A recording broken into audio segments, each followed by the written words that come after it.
Alright, so check this out. This is a bit of a short story, but it's been weirding me out ever since it happened, and I figured it might belong best right here. A couple of nights ago, my boyfriend and I were sitting in our living room watching One Piece. He gets up to grab a snack from the kitchen while we let the episode keep playing. Our kitchen and our living room are separated by this thin wall. It's a small apartment, so he could still hear the episode clearly while rummaging around for snacks. We were watching the subbed version, so everything was in Japanese. I'm reading the subtitles and he's just kind of half listening while grabbing a bag of chips or whatever. And then a character says something along the lines of, "Why do you care about this woman anyway? She's a criminal." And that's when my boyfriend, without missing a beat, yells from the kitchen, "Because she's my friend, dummy." I froze. His timing was perfect. Like, scarily perfect. It's like he was reading the script. I paused the episode immediately. I walk into the kitchen and I ask him, "How did you know what they were saying?" And he turns to me very slowly. His face is morphing from casual to confused to something a little bit more unsettling. His exact words were, "I don't know. I don't know." And the thing is, he's never spoken another language in his life. He's never taken Japanese classes. He's never even messed around with Duolingo. And he's not one of those people who picks up on phrases, from anime. He just watches for fun, like I do. I even considered whether he maybe watched the episode without me, but, we don't really keep score of that kind of thing. And he always tells me when he skips ahead, and in this case, he swore that he didn't. He genuinely looked freaked out. The synchronicity of it all was just way too precise. It felt like a lucky guess, but there's no way that it was. He answered the question, like he knew what was being asked in a language that he doesn't speak. And we're both still pretty creeped out by it.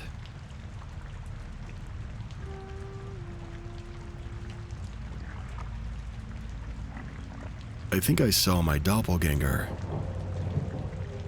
I was riding with my dad in his truck, and we were about a mile from home heading into downtown.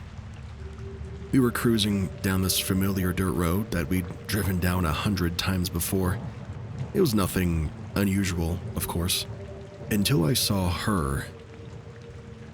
There was a girl walking on the side of the road, her back to us, facing away from traffic. A few things stood out to me immediately. I grew up in a religious household, and it wasn't uncommon for me to wear long skirts or dresses, even on regular weekdays. And this girl was wearing a blue and white floral dress that looked nearly identical to one that I owned. A favorite, actually. As we got closer, a chill runs through me. My arms break out into goosebumps, and her hair is exactly like mine. Her build, her posture, even the way she's carrying herself. It was like I was looking at a mirror image.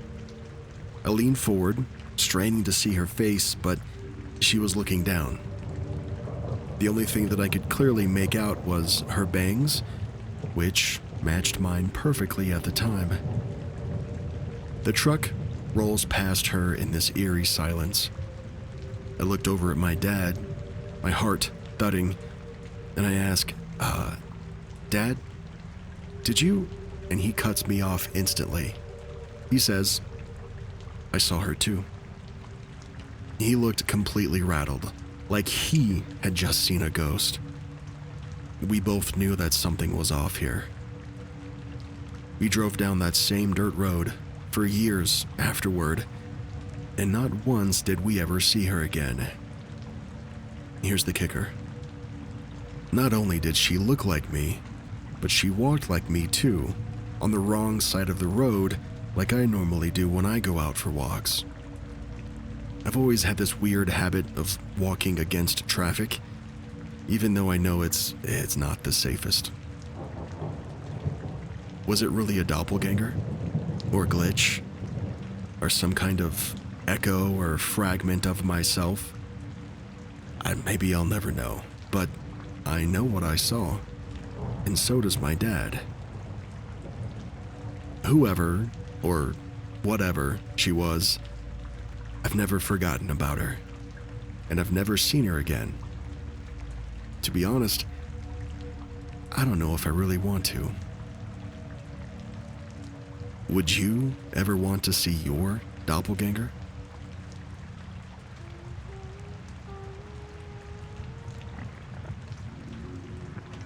Spontaneous human invisibility happened to my dad, but he never realized it. To start, her dad was always... See, I already messed up. I said my dad. Alright, we'll keep going though. To start, her dad was always obsessed with closing their doors at night, not to let the bugs in. They live in Louisiana, and the bugs are hell, especially at night. If she or her friends ever left the house, they had to do it really fast or he would yell at them. One night, in 1996, she was going out to New Orleans. It was a Halloween night, so she was dressed as the Grim Reaper. Before she goes upstairs to do her makeup, she tells her dad, "Hey, I'll be down in 20 minutes. And, right on cue, as she was walking back down the stairs 20 minutes later, in full Grim Reaper makeup, she notices the front door is wide open. And of course, it's nighttime. Now, trust, this was a big deal. She runs outside and calls out for her dad looking for him, but he doesn't answer. She came back inside, closing the door, and looked in the living room where her dad usually sits. The TV was on, and his cigarette was burning all the way down on the ashtray where he normally sits. And he never leaves his cigarette. She decides to wait. She sits down on the couch with her robe and her scythe, waited for about 30 minutes for Dad to show up. She was watching his cigarette burn all the way down. Now, all this time, the front door would have been wide open had she not closed it. Finally, she decides to give up. She locks up the house and she drives off to meet up with her friends in New Orleans. The next morning, she wakes up and she stumbles down the stairs and she asks her dad, "Hey, where'd you go last night? You left the front door wide open." And he, angrily, replies, "As if I would leave the front door open. I was here the whole time waiting for you to show me your costume, but you just disappeared." Some folks in the comments reply, "I wouldn't call that invisibility. It sounds more like you both moved dimensions and just didn't see each other, or something like that." Somebody else replies, "Normally, I would also think that he changed his frequency, either consciously or unconsciously. But why was the door open? Maybe he was sleepwalking? That would explain the open door and the ever-burning cigarette." And the OP responds with, "Well, it was about 7 p.m., so nobody was sleeping. I don't know, I just can't make sense of it. Maybe it was just different dimensions."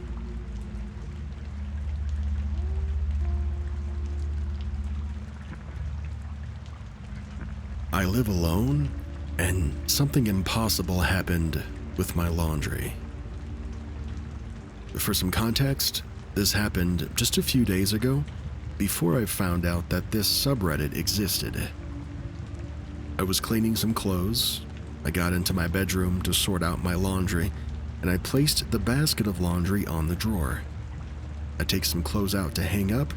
I turn away for 1 minute, maybe even less, and then I turn back around and the laundry basket is on the ground, not on the dresser anymore. I look at it in shock, as if I've just witnessed some paranormal BS, but I huff annoyingly. I hate doing laundry. and I place it back on top of my drawer. When I'm done, I go out into the kitchen, get myself some food, and I come back later to sleep only to notice a fresh pair of clothes neatly folded on my bed. I'm in complete shock here. Like, I genuinely don't know if I'm going insane, or if I have a ghost, or if I honestly just blacked out. I typically don't fold my clothes, not even when putting them in my drawers. They're big enough to fit all of my clothes in there, and I'm the type of guy who likes to just take a random t-shirt out with some pants and whatever socks I grab and just go on about my day. But it was so strange to come back into my bedroom after hours to find a neatly folded outfit on my bed. What's going on here? This person includes an edit that adds, "I did test for carbon monoxide, and that's not it. I don't have money currently for any sort of security camera, and I live on the second floor of an apartment complex in a small apartment building. I'm the only one that I know of who has a key to my apartment, and my apartment is small, and it has no extra rooms or anything hidden. So there's no way that a person would be hiding in my walls, as some people have suggested. But as soon as I can, I'll buy a cheap camera."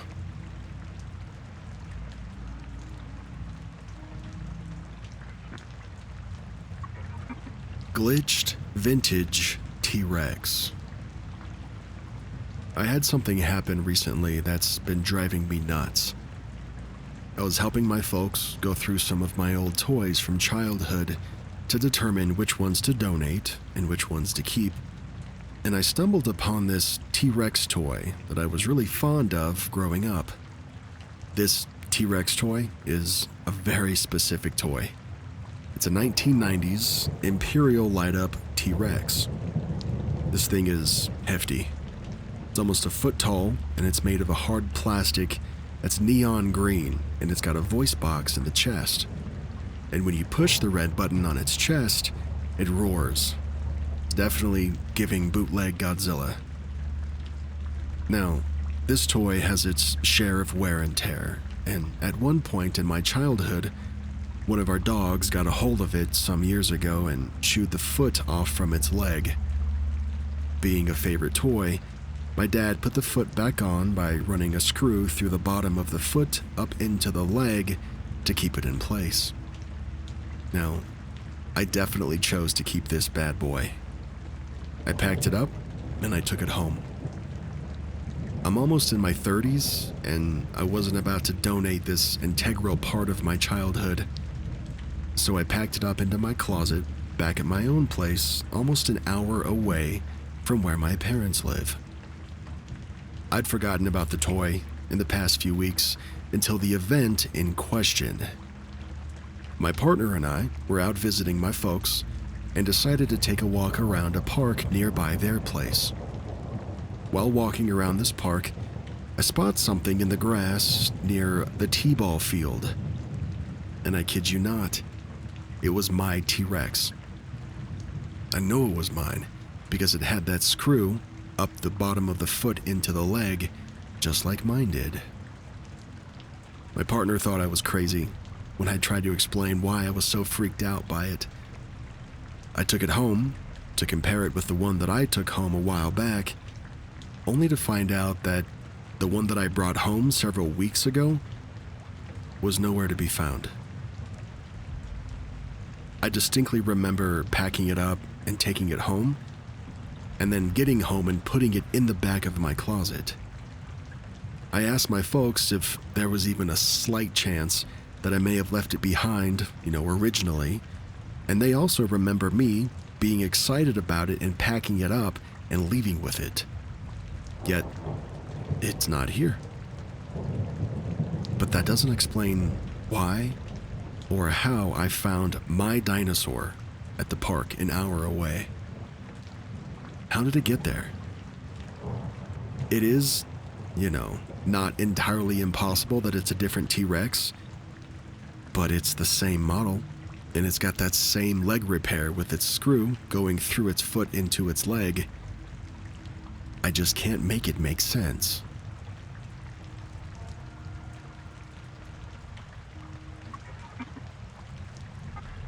The soda can.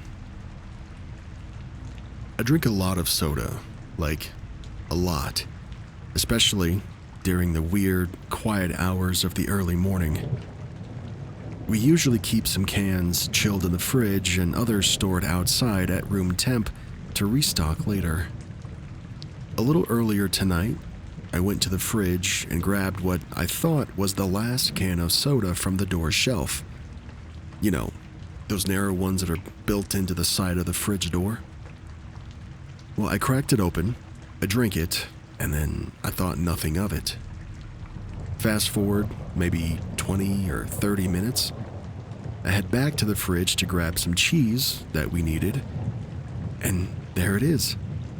Another can of the exact same soda, sitting in the exact same spot where I'd taken the last one from earlier. Now, this is a tiny shelf space. It's narrow and it's very shallow. You can't miss anything that's in there. If there had been a second can, I would have absolutely seen it. There's zero chance that I overlooked it. It wasn't tucked behind anything and it wasn't hidden at all. But here's the kicker. It's 2:20 in the morning in Brazil where I am right now when everybody else is asleep. There's no one awake who could have restocked the fridge, and I didn't leave the kitchen. I didn't hear any doors open or close, and there was practically no time for anyone to sneak in and add a can. So, where did this new can come from? It didn't roll in from behind. You know, the shelf just doesn't allow for that. It didn't magically appear from the back of the fridge. It was just there, like the first can had just respawned. And this isn't the first time that something like this has happened, but it is the first time that I've caught it happening this obviously. And now I'm wide awake. Not because of the caffeine, but because I'm creeped out.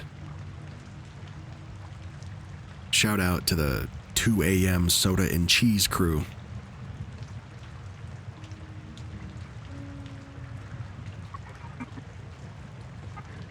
A glitch in the Matrix at the airport. I've been meaning to share this story for a while and I'm just getting around to it now. It's one of those, did that actually happen? Moments that still leaves us scratching our heads. My partner and I were at Ho Chi Minh Airport. We had just gotten off of a domestic flight and needed to catch an international one. Somewhat annoyingly, the domestic and international terminals aren't connected inside the building, so you have to go outside and enter a different terminal entirely. We were traveling with our little one, and I had their pram, the little stroller, plus 2 pieces of carry-on luggage. We got onto the elevator together, we exited on the 2nd floor, and proceeded toward passport control. I had the pram and 1 carry-on, my partner had the other carry-on. The lines at passport control were long, so we split up. My partner in one line, and me in another just across the way with our child. I distinctly remember looking over and seeing her holding the carry-on that she'd been wheeling since the elevator. My line was moving faster, so I motioned to her to hop into my line and go through first with our child, since they only allowed 1 adult at a time. She got stamped through and continued ahead with the pram and what I was sure was her carry-on. Then I followed and went through with the remaining carry-on bag. We get to reunite at the bag X-ray checkpoint, and that's when I looked down and asked, "Where's your bag?" She looked at me like I was messing around with her, but the bag was gone. We just kind of stare at each other in disbelief, and we wonder, how is that possible? We both remembered handling 2 bags. We'd been juggling them the whole way with the pram since we left the elevator, and there's no way we just forgot one. We would have noticed immediately. But somehow, the bag seemed to have vanished. We assumed the only explanation had to be that it got left somewhere before passport control, but that didn't make sense either. We could recall, each of us, specific moments walking with the bags, having to adjust them constantly, even noticing how heavy they were as we went through the terminal. And still, my partner somehow convinced passport control to let her back into the country. She retraced every step that we took all the way back to the elevator. And there it was. She found the missing bag. It was just sitting in the middle of a hallway, about 10 meters or maybe 30 feet from the elevator that we had gotten off of, right in the open. Hundreds of people would have passed by that spot in the last 30 minutes, and yet, there it was, unbothered and completely alone. Why would we have left the bag right there when we had the stroller, another piece of luggage, and a child in tow? It makes no sense to me. To this day, when we talk about it, we both end up just shaking our heads, completely dumbfounded. It's kind of like reality skipped ahead, or did reality skip back? I'm not sure. In either case, we were certain that that bag had been with us the entire time, but somehow, it wasn't.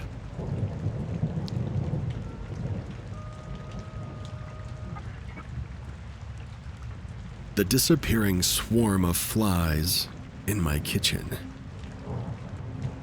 I don't know what the heck happened last night, or if this is even the right subreddit, but I just need to tell somebody about it other than my roommates. Maybe for some of you, it's nothing crazy, but let me begin. Last night, I went to the kitchen to get something to drink, and I turned on the lights. I saw pretty much immediately an enormous amount of tiny flies literally swarming in the ceiling corners. They're just tiny flies. In Polish, we call them mečki, but I don't know their English name. I live in a big city, so it was a heck of a shock, to me at least, to see that many flies in one place, and we don't have any kind of a bug problem. Bugs are disgusting to me, so it definitely wasn't the most pleasant experience. Maybe that's why it's running through my mind so much. Well, I got my water, and I came back to my bedroom as fast as I could. I remember spilling some water on my bed. I fell asleep, trying not to think too much about it. And in the next morning when I woke up, the first thing I did was I went to get up and check the kitchen. And that's where things get even weirder. I look up in the ceiling, on the corners, and there's nothing there. There are no dead flies on the counter or on the floor. Those things just disappeared. I told my roommates about it, and they told me it was just a weird nightmare, get over it. And then I remembered about the water that I spilled. I went back to my room, and the water stain was still on my bed a little bit, and it still felt wet when I touched it. So that part certainly wasn't my imagination or a dream.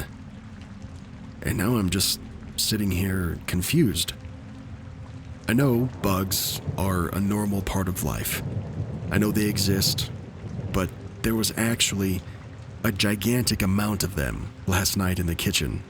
And now today, no bugs. I kind of have three theories about this. The first one is that it is just me being tired and seeing stuff. The second one was that it was some kind of nightmare that merged two different realities. One where I got up and saw the bugs, and then another reality where I did get up to get water and spill some on my bed.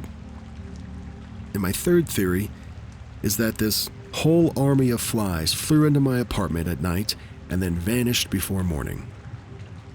And yeah, they could have just flown in and out like that, but I don't know about that.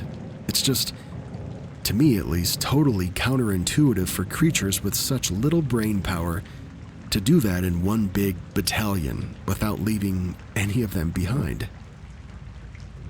Maybe it isn't that crazy. But, come on, you don't see things like that every day in a city like Warsaw.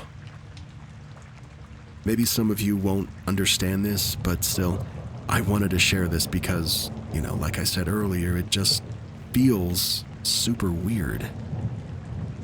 One funny thing that I actually just remembered as I typed this out was before falling asleep, I actually looked up disinfestation costs. Is that de-infestation? Uninfestation? Whatever it is. I looked up how much it costs and available appointment dates.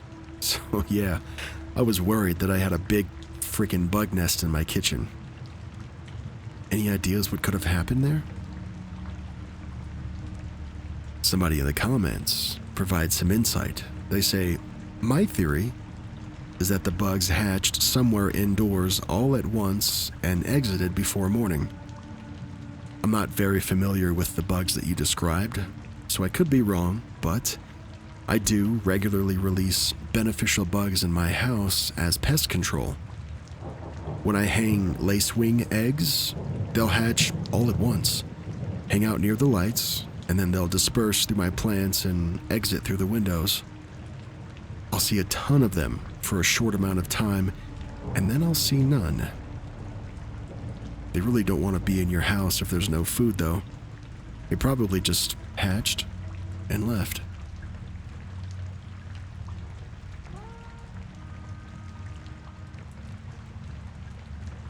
My boyfriend and I saw my cat glitch.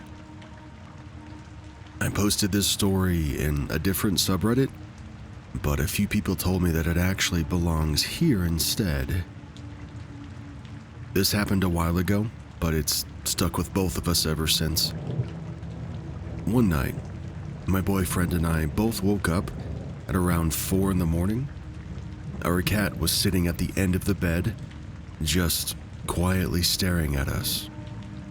We have a nightlight in the room, so we could pretty clearly see her. But then, something very strange happened. She started to look fuzzy, almost like static. And then she became pixelated, like a low-resolution image glitching on a screen. The edges of her body were starting to blur and kind of like shimmer in a way that didn't make any sense. She kept staring at us, totally calm, like we were the weird ones. And this bizarre visual distortion lasted for about 5 very slow seconds. And then it just stopped. Just like that, back to normal.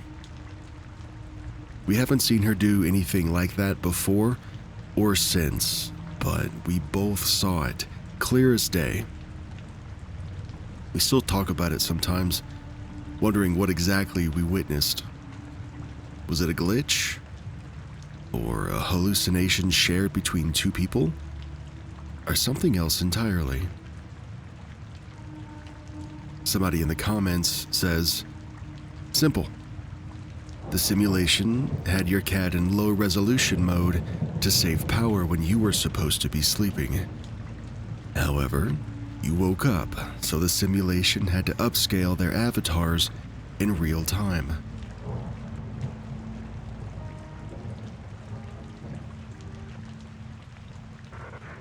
I didn't think I'd ever have anything to post, but I do now.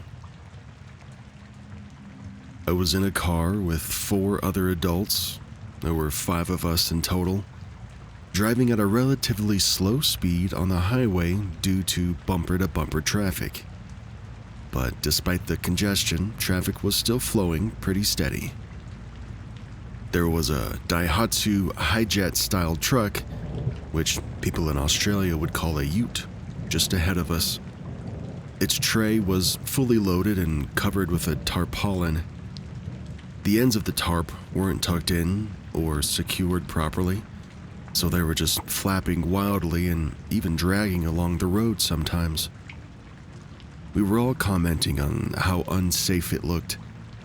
I mean, it genuinely seemed like something that could just fly off or unravel at any moment. We even noticed other drivers and passengers reacting to it, clearly concerned as well. Then we lost sight of the truck for maybe a minute, though we all felt like it was less than that. But when it did finally reappear between the cars up ahead, the tarp was now completely neat. There was no flapping or dragging. Everything was tucked in tight as if it had been professionally secured. I guess our first thought was that, the driver must have pulled over to quickly fix it, but that didn't make any sense. The traffic was too heavy. There was no emergency lane in sight, and we were all in the fast lane the entire time. Nobody stopped. There was simply no opportunity for a vehicle like that to pull over and fix the tarp without us noticing.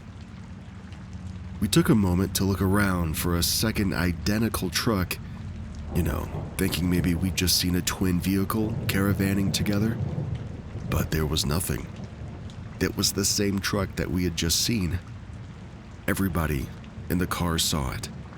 Everyone remembered the flapping tarp, and none of us could explain how it changed so quickly. It was one of those moments where you just, kind of look at each other and realize that you all experienced the same unexplainable thing.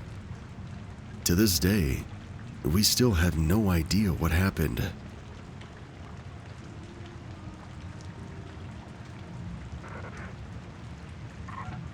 The cat house moved across the room. This happened just now, and I'm a little freaked out. I live alone in my own house with my foster cats. Last winter, the shelter gave me a thermal cat house originally meant for outdoor cats. My house is old and it gets cold pretty quick. I have this cat house sitting in a deep recessed nook in the wall that might have once been the frame of a bookcase. The cat house is rectangular and it's relatively heavy for being made of foam. I mean, it's several pounds, but it's sturdy and the cats are used to it being there. Well, this afternoon, I took a nap in my indoor hammock in the same room, which I like to do on my day off.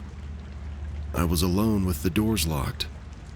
I have a security alarm that was set, and I didn't hear anything while I was napping. But when I woke up, the cat house was all the way across the room, sitting on the floor right next to my hammock. And it was sitting perfectly upright, and a cat was laying like Snoopy on top of it, perfectly at ease. How did it get there? I mean, the cats have knocked it over once or twice, but it always made this significant sound and landed sideways or upside down, right next to the nook that it's permanently set in. Never all the way across the room, sitting upright. I freaked out and I called my mom. She had me stay on the line while I looked all over for intruders, but, I found nothing. The alarm was still set. Nothing else was out of place. There weren't even any signs of raccoons coming in or anything, though I have no idea how they could have done it either. What do you think happened?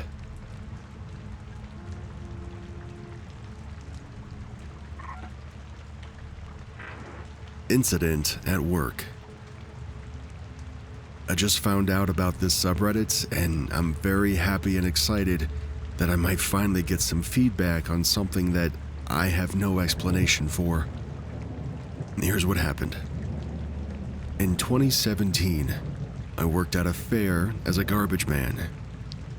My job was to remove every piece of metal and wood before and after any event. The area had 10 halls in total, and I was working with one other colleague. His name was Tom. We were working on 2 out of the 10 halls.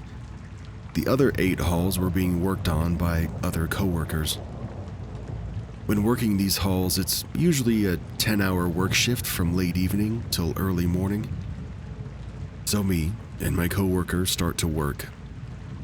We worked a little, we took a break, worked a little, and so on. At one point, the halls were still full of metal and wood, so we took a pretty long break and I think we just lost track of time. When we realized how much time had passed and how much work we still have left, we rushed back into one of the halls. But everything was clean. Both halls. And it wasn't me or Tom. The last time we left the halls, they were full with wood and metal. And I can vouch for a fact that it wasn't any of my coworkers picking up our slack. And during the night, there are very few people even roaming the area in the first place. The only people even allowed on the premise are the Alba, which is my company, and Diaz, which is a second company mopping the floors.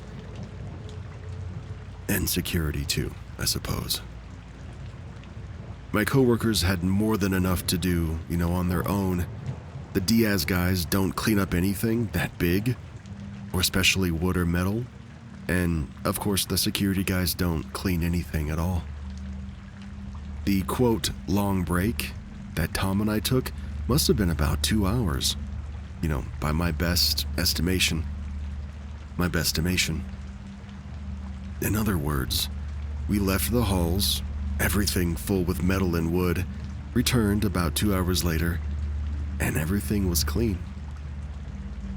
Seriously, any explanation would be appreciated.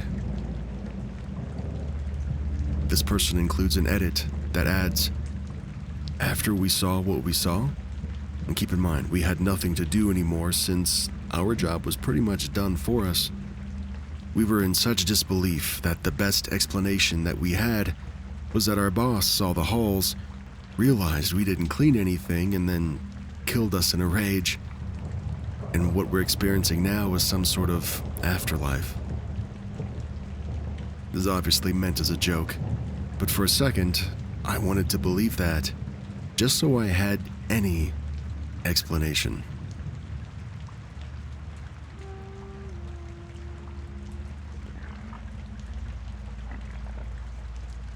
You and I are going to add something to the No Wave files right now. It's spring 1979. The FAA's offices in Washington, D.C. are humming as usual when a call comes through from a man in Ohio. He says his name is David Booth, and he's got something urgent to share. But it isn't about weather patterns or a security risk or anything like that. He says he's having dreams. The same one every single night. David Booth tells the man who answers the phone it's FAA Public Affairs Director Jack Barker. Now, FAA, by the way, stands for the Federal Aviation Administration. Jack hears from David over the phone that he's had the same dream about a plane crashing 7 nights in a row. But it wasn't just any crash. It was a very specific series of events. It's a large passenger jet taking off on a sunny day when one engine suddenly fails. The plane tips over, rolls to the left, and then crashes nose first into the ground. A massive fire with no survivors. However, David can't provide a flight number, or a city, or a date.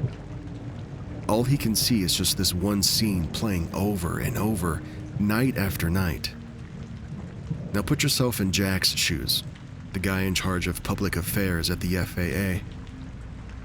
What would someone even do with that kind of information? It's not nothing, but there's also nothing actionable in there either. Jack Barker listens carefully still. David doesn't sound like he's making a crank phone call. He's not rambling. He doesn't sound emotional. He's very calm and clear and even rational. However, he still can't identify a single detail about the flight. He's simply describing an event but not when or where it happens. So, Barker does what most professionals in his position would do. He listens, he makes a note, and he tells Booth, as gently as he can, that without any specifics, there's nothing the FAA can investigate. David Booth says thank you, and they hang up the phone. Now, 3 days later, David calls back again. The dreams haven't stopped. He's now had the same vision 10 nights in a row, with the same light, the same sounds, the same disaster. Booth says that he's terrified because it feels more like a memory than a dream, but there's still no new information. Now, Jack is thinking, why does this person keep calling if there's nothing new to add? It's clear that Booth isn't looking for attention. He's looking for someone to stop a tragedy that he's convinced is definitely going to happen. Jack Barker reports the second call internally. Again, he logs the warning just in case, but all of the FAA investigators agree there's no way to follow up. It's a dream, a vision, as Booth was calling them. There's no flight manifest, no evidence. He still can't even name a city. There's nothing the agency can act on. Eventually, Barker tells Booth for a final time, hey, listen, unless you got more details next time, there's nothing that I or anybody in the department can do. Booth again says, thanks for your time, and hangs up. He's not angry. There's no emotional outburst. He's just a man who's trying to be heard.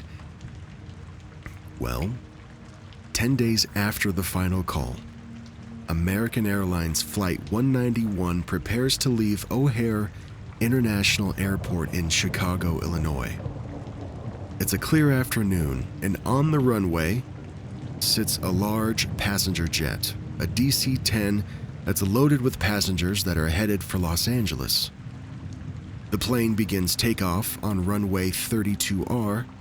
It lifts into the air, and just seconds later, the left engine rips away from the wing. The pilot loses control of the aircraft. The jet rolls to the left, and it nosedives into a field nearby. Everybody on board dies, and so do 2 people on the ground. In total, 273 lives were lost in a matter of minutes. It was the worst aviation accident in American history. Within hours of the crash, footage and photos are everywhere. The FAA officials begin piecing together what went wrong, and somewhere, Jack Barker sees it. He sees the engine failure, the roll to the left, the sunny runway, the wall of fire. Everything was exactly as David Booth had been describing to him. The FAA never heard from David again.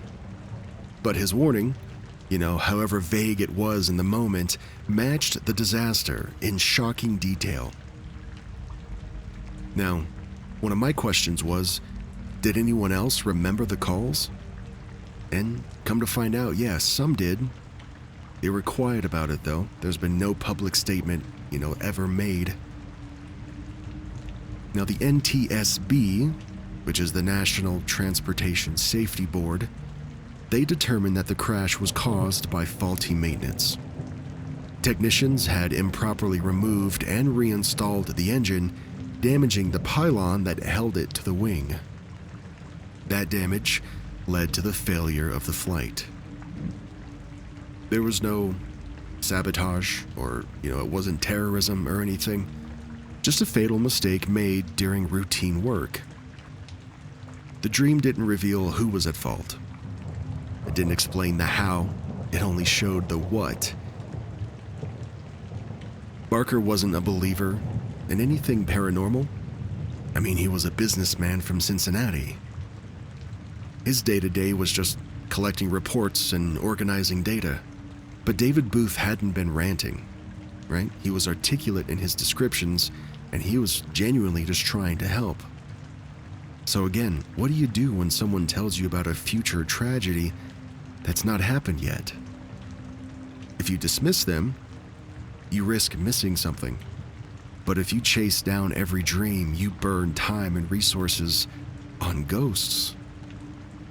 That's the question that Jack Barker carried with him for the rest of his career.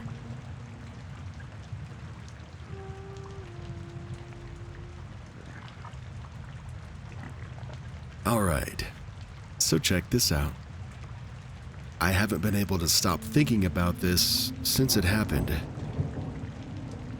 I never thought I'd have a story to share with this subreddit, but here we are.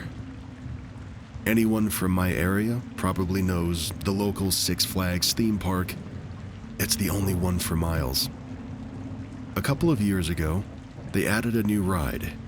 It's this massive vertical arm with free rotating seats on either end. I finally got the chance to ride it shortly after it opened. About halfway through, the ride paused to let people board on the opposite end.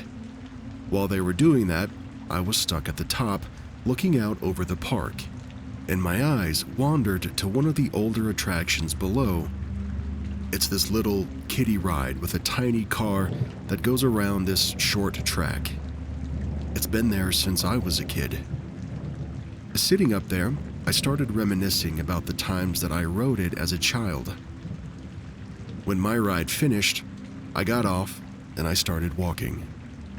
And that's when I noticed a kid skipping happily toward the kiddie ride, followed closely by two adults. And one of them looked really familiar. It made me stop. I turned around for a double take, and all three of them, the kid and the two adults, were gone. They hadn't simply walked around a corner, and there wasn't nearly enough time for them to reach the ride. 1 second they were there, and the next, nothing. It wasn't until later, looking through some old Christmas photos, that it hit me. The familiar man was my dad from decades ago. And if I had to guess, the other adult with him was probably my uncle. This stuck in my mind for years, until someone suggested that I ask my dad if he and his brother had ever taken me on that kiddie ride when I was young. When I called him, he immediately remembered a strange day at the park when I was little. He said that I had just gotten off the kiddie ride and insisted on showing him and my uncle another ride that I had, quote, just been on in a certain area of the park. But when we got there, the ride didn't exist. He remembered being confused as I turned the corner, expecting to see the ride that I wanted to show them, and it was just gone. The weirdest part, at least according to my dad, is that I told him I'd seen a man with a beard get off of that mystery ride and head towards the gift shop. He followed me there, but of course, there was no bearded man. He just assumed that I'd made up some story in order to go into the gift shop. And for some context, I am now a fully grown bearded man, and I did have a beard at the time of the more recent incident. And I also had plans that day to go into the gift shop after riding the new big ride, but I was stopped in my tracks when I swear I saw my younger self skipping past me. I can't explain it. Somehow, decades apart, both my dad and I experienced the exact same strange moment from opposite sides.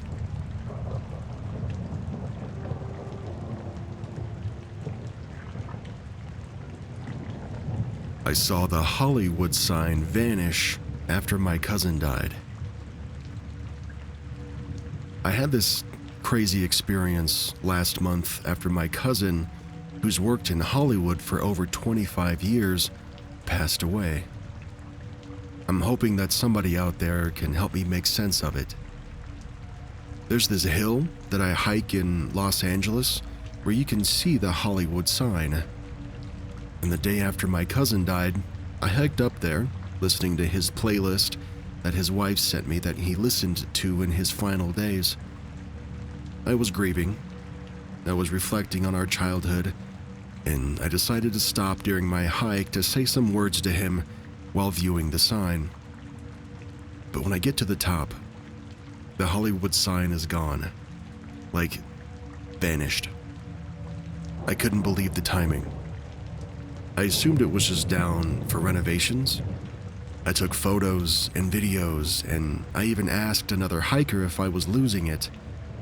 She confirmed that she couldn't see the Hollywood sign either. And this was a clear, normal LA afternoon. There were no clouds, and there was also no sign. I texted a few people, joking that he took it with him. As I walked back down the hill, I couldn't help but think, what are the chances that that iconic sign is getting a makeover the same day that my cousin dies? So weird. When I get home, I search Google, I asked AI, I checked X, the local news, and there was nothing about the sign being removed or renovated. 3 days later, I do that same hike again. It's the same time of day, the weather is of course the same, and the sign is now back, untouched, and there's not one crane in sight. I can't wrap my head around it. Do you think this was a real glitch? Or a timeline jump? Or a, quote, sign from my cousin? That'd be a pretty big stunt to pull off in less than 24 hours after passing, but he was an epic human being after all. What do you think?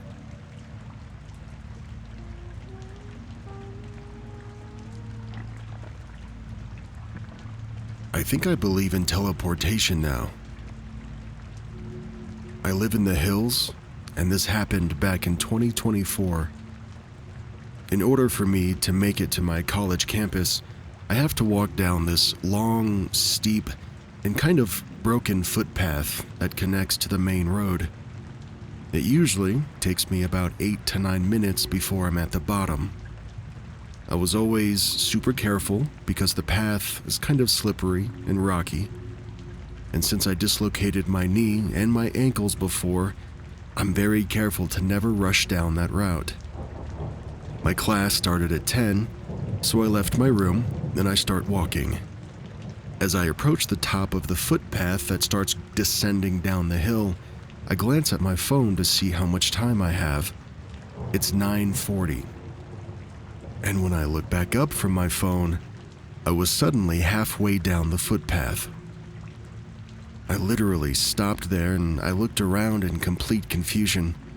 I checked my phone again, and it was 9:43. It's never taken me just 3 minutes to get halfway down this footpath, usually more like 5. And there was an extra weird thing too. Before I started descending the footpath, there were people behind me. And now, those people are still way up towards the top.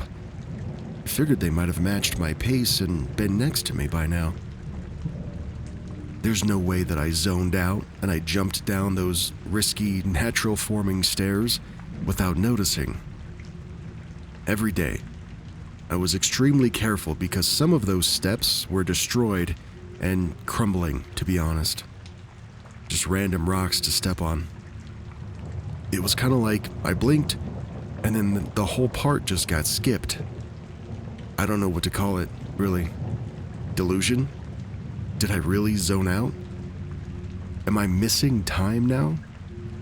Or did I just subconsciously fast forward through the scary part of the descent? It still confuses me to this day. What do you think about it? This person includes an edit that adds, since people believe that I might be distracted or simply mindlessly scrolling on my phone, here's an answer to that. I will never risk my life on that footpath. I've hurt my knees and my ankles before, so I've always made sure that I'm not on my phone while walking. That day, I only pulled it out to check the time before I started down the path. I stopped, pulled out my phone, and then when I looked up, I was already halfway down. I didn't move at all. even if I did move, why were the people that were behind me still all the way up at the start? Were they just walking awfully slow? Maybe they weren't running late for class? I don't know. I hope that clarifies some things.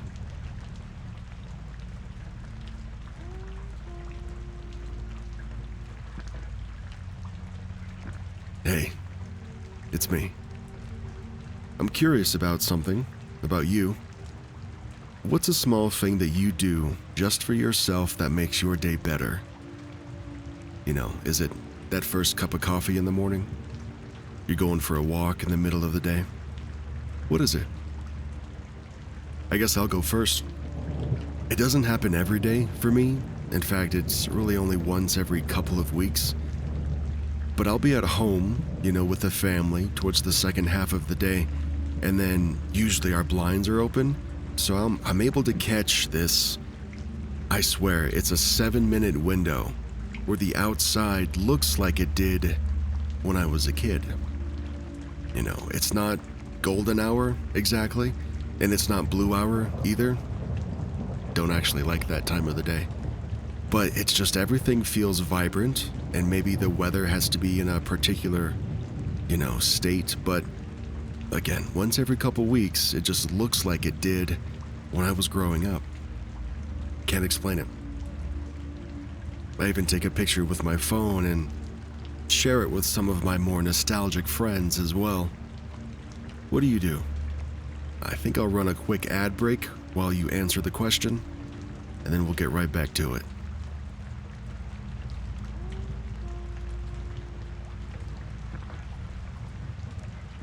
At 3 a.m.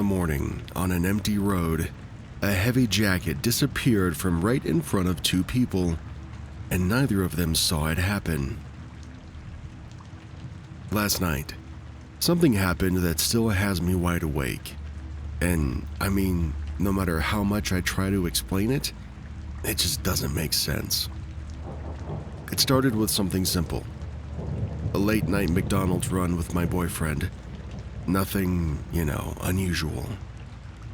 He picked me up in his car, and I was excited because I had just bought this new jacket the day before, and I was telling him all about it while we drove. We ended up parking next to this quiet road. It was the middle of the night, and we just wanted a calm spot to sit and eat and talk. At one point, I started to feel warm, so I took off my jacket and I placed it on the roof of his car. Right next to it, he set his pack of Marlboros. Then, we both sat down on the curb beside the car, just talking, smoking, hanging out. A little while later, he asked where his Marlboros were, and I told him they were right next to my jacket on top of his car, and I even pointed up to the roof of the car. And that was the last time I saw my jacket. He grabbed his cigarettes, and then he leaned against the back of the car, kind of keeping an eye on things in case someone tried to snoop around or, mess with the car. And I stayed sitting on the curb. We kept talking, and everything was fine. But then, not even a minute later, the temperature dropped and I started to feel chilly. I turned around to grab my jacket, and it was gone. Now keep in mind, this was 3 a.m. on an empty road. Nobody else was there. My boyfriend and I both froze for a second, and then we grabbed our phone flashlights and we started searching. We checked the entire area. We looked inside the car. We looked under the car. Nothing. We searched for about a half an hour and still didn't find my jacket. And here's the thing though. This wasn't some light hoodie that could blow away in the wind. It was a heavy jacket. And besides, there was no wind, and we never heard a single footstep. At one point, we just stopped and looked at each other, kind of half joking, half serious, like, wait, are you wearing it? But no, neither one of us had it on. And to this moment, there's no explanation.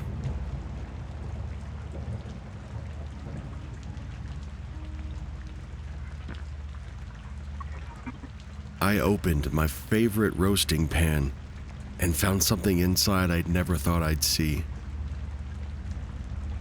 This evening, I went into my kitchen, I grabbed my absolute favorite roasting pan, and I got ready to make a big batch of beautifully caramelized vegetables for dinner.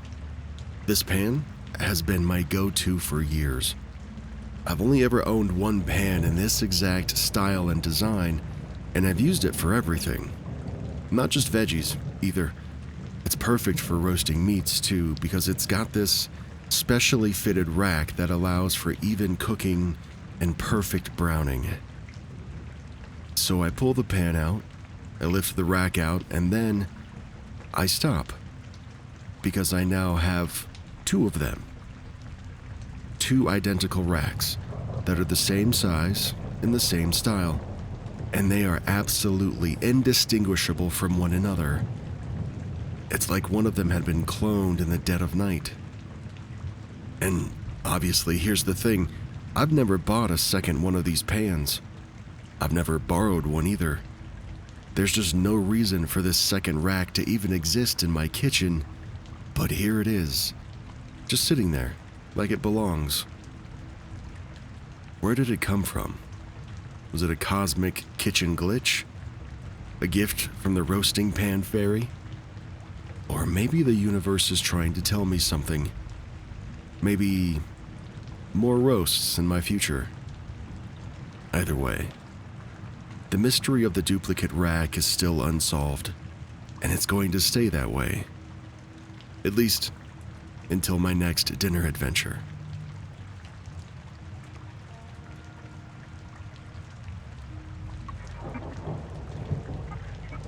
We ate the candy, but the next day, it was full again. Yesterday afternoon, my daughter came home with something special from her Nana. It wasn't random or anything. This was something that Nana had gone out of her way to get. A treat that you can't just buy at the grocery store. It was from the Rington Tea Company, specially ordered with their sticker right on the front. And there was only one pack. It was brand new, and it was completely sealed. When we got home, my daughter asked me to open it, and so I did. We each took some, me, my daughter, my partner. In total, 6 jelly babies were gone. When we were done, my daughter put the pack away in the cabinet, and that was it.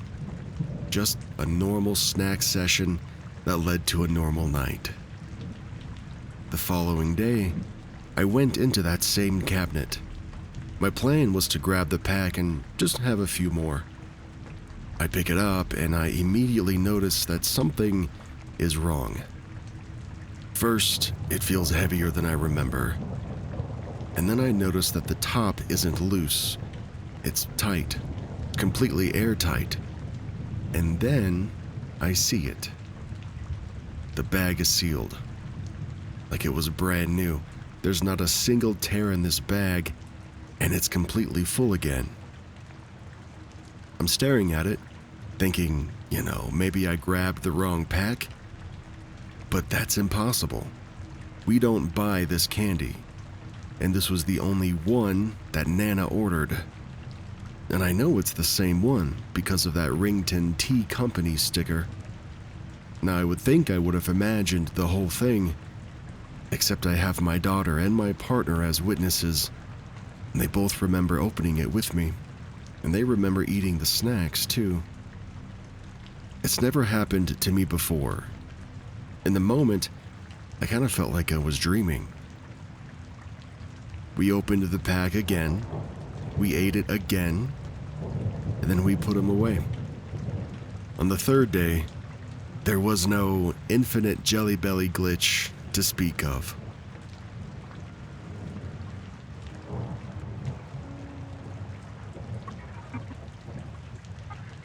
A month after my dog died, she walked past me in the hallway. Hey, I'm Nathalie, and this is about 4 years ago with our first dog, Flocky. Flocky had always been a happy and healthy dog, But then, out of nowhere, she got severely ill. She started acting strange, barking at nothing, over and over, and constantly just seeming hungry no matter how much she ate. We took her to the vet, and that was the day that we had to put her down. It was awful. But sometimes, that's just how life goes. A month later, life had mostly gotten back to normal for me, at least as normal as it could without her around. One afternoon, I was sitting in the living room doing, nothing in particular, and at some point, I decide to head upstairs. I get up, I walk towards the hallway, I turn the corner, and I freeze. Right in front of me, there's this bright white shape. It's not blurry or anything, and it's not like a shadow. It looks solid, and it's in the shape of a dog. It only lasts for a split second before it's gone, but I know exactly what I saw. My dad happened to be right behind me too, and I immediately tell him what I just saw. He looks confused, even a little unsettled, but then he just shrugs it off. That's the only time it's ever happened. But here's the part that I can't really shake. The shape that it was in wasn't just in the shape of any old dog. It was in the exact shape of Flocky. And I still have no idea how that was possible.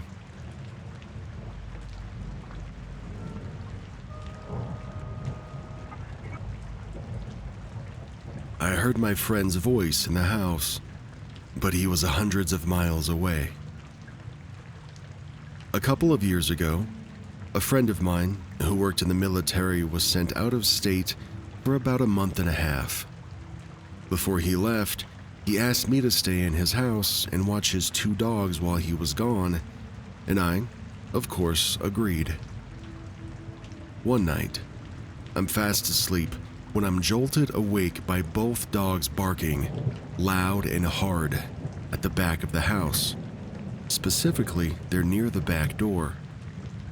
Now, these dogs only did that when somebody was actually there, which is why it instantly put me on high alert. Still lying in bed, I yell for them to be quiet and to go lay down. But they don't. They just keep barking. At first, I tell myself I'll give it a minute. Maybe they'll settle. But they don't. They just keep going. And now I'm laying there thinking, I'm probably gonna have to get up, let them out, then maybe see if something, or, worst case, somebody is back there. I spend the next few minutes trying to convince myself to move. And finally, I start to get up. And that's when it happens. From the back of the house, just as clear as day, I can hear a voice. I hear my friend's voice, the one who owns the house. "It's all right, guys. It's just me." And then the dogs instantly stop barking. So now I'm confused, because he's not supposed to be back for another 2 weeks. I figured maybe he got some surprise leave and just didn't tell me he was coming back. I put on my shirt, I walk into the kitchen, and both dogs are sitting at the back door, quietly wagging their tails. But the second I look outside, my stomach drops. There's nobody there. I search the entire house, and I find nothing. And I know this wasn't some sort of dream. I'd been awake for a couple of minutes before I heard that voice, and it didn't sound like it came from outside. It was sharp, clear, like he was actually in the room with the dogs, telling them to calm down. When I told this to my friend, he was just as confused as I was, and he assured me that he was still out of state. We have somebody in the comments that provides some warning. They say, "What you experienced is something called a mimic or a skinwalker. Just in case you don't know, mimics and skinwalkers are the types of entities that mimic voices of people that you know, like your friends or your family. For example, you might hear someone you know, like your mom, shout your name, but nobody's around. That's usually the sign of a mimic or a skinwalker just messing around with you, trying to goad you out. I heard that the best thing to do in this kind of situation is to just take no notice of them at all. Just like with ghosts and spirits, if your house is haunted by some kind of ghost and there's paranormal activity happening in the house, ignoring the activity will eventually decrease the amount of paranormal activity, since the ghost will just get bored and probably move on. They go on to wish the OP the best of luck. OP responds with, "Well, luckily, it's my friend's house and I don't have to deal with it on a daily basis. I'm going to make sure to tell him what you said though, if only to freak him out a little bit."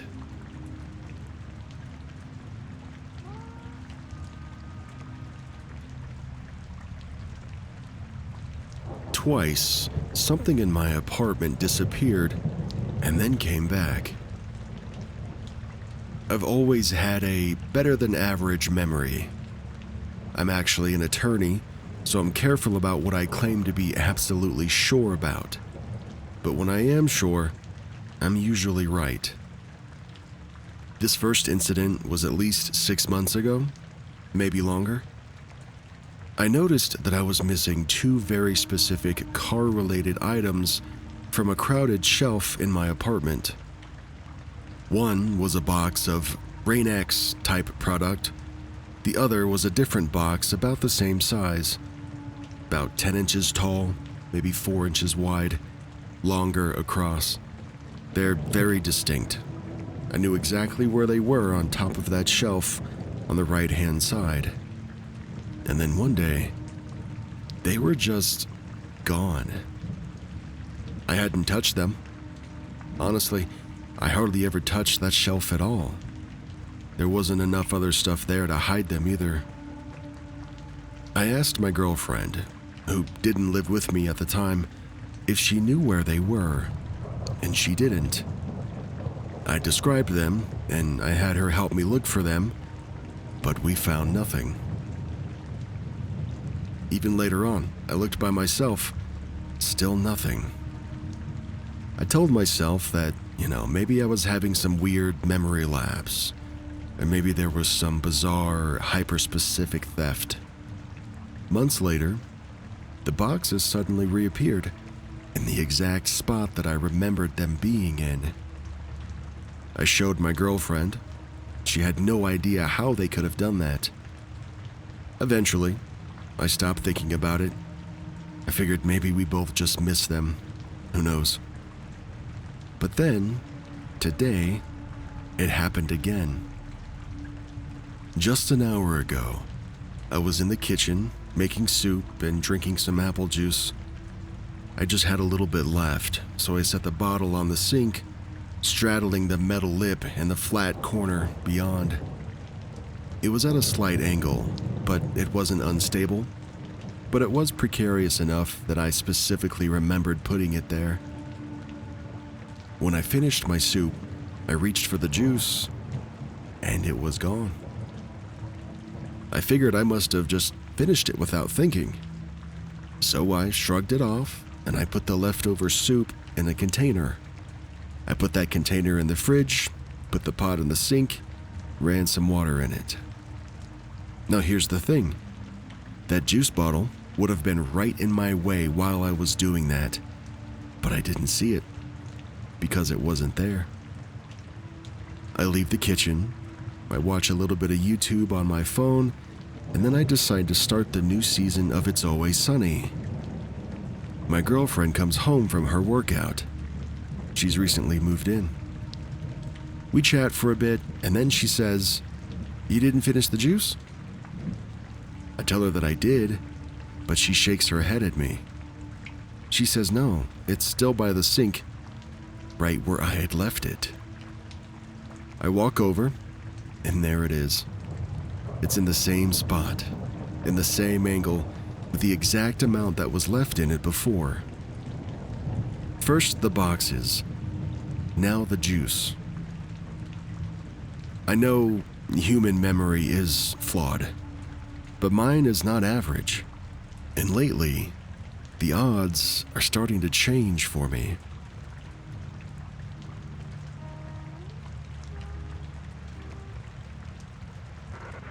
I was watching a video about NASA's Voyager 1 when the remote jumped off the table by itself. This literally just happened now, and I'm still trying to wrap my head around it. I was sitting in my living room, watching a YouTube video about NASA's Voyager 1 spacecraft. The video was talking about something strange, a potential intelligent message hidden within Voyager 1's corrupted data streams. According to the narrator, a quantum computing chip had decoded what looked like an artificial message. Inside it were mathematical constants, geometric instructions, and even references to the famous Golden Record. And for those that might be unfamiliar with the Golden Record, it's a phonograph record that we made that contains images and sounds of Earth. It's, imagine a time capsule, that we made and we just shot out into space in hopes that one day, extraterrestrial life might find it. I was into it, just sitting there on the couch listening. And right in front of me was the glass coffee table. And sitting in the exact center of the table was the Roku remote. The cats were in another room, with the door shut, mind you, and I have no other pets in the house. All of my windows are closed, the air is still, there's no vibrations, there's nothing. The video keeps going. The narrator started talking about prime number sequences hidden in the data, and then it happens. The Roku remote jumped. I don't want you to think that it slid or rolled or anything like somebody had flicked it. It jumped. It launched off the table and then it landed on the floor. And there was nobody else in the room with me. I haven't even tried to reproduce this event because I know I can't. The timing is what really gets me. Hearing about unexplained numerical patterns from deep space, and then, at that exact moment, watching something in my living room defy explanation. It almost felt like some weird resonance, like the strange codes in the video were somehow bleeding into reality. I'm a pretty skeptical person, but this, I have no idea how to explain it.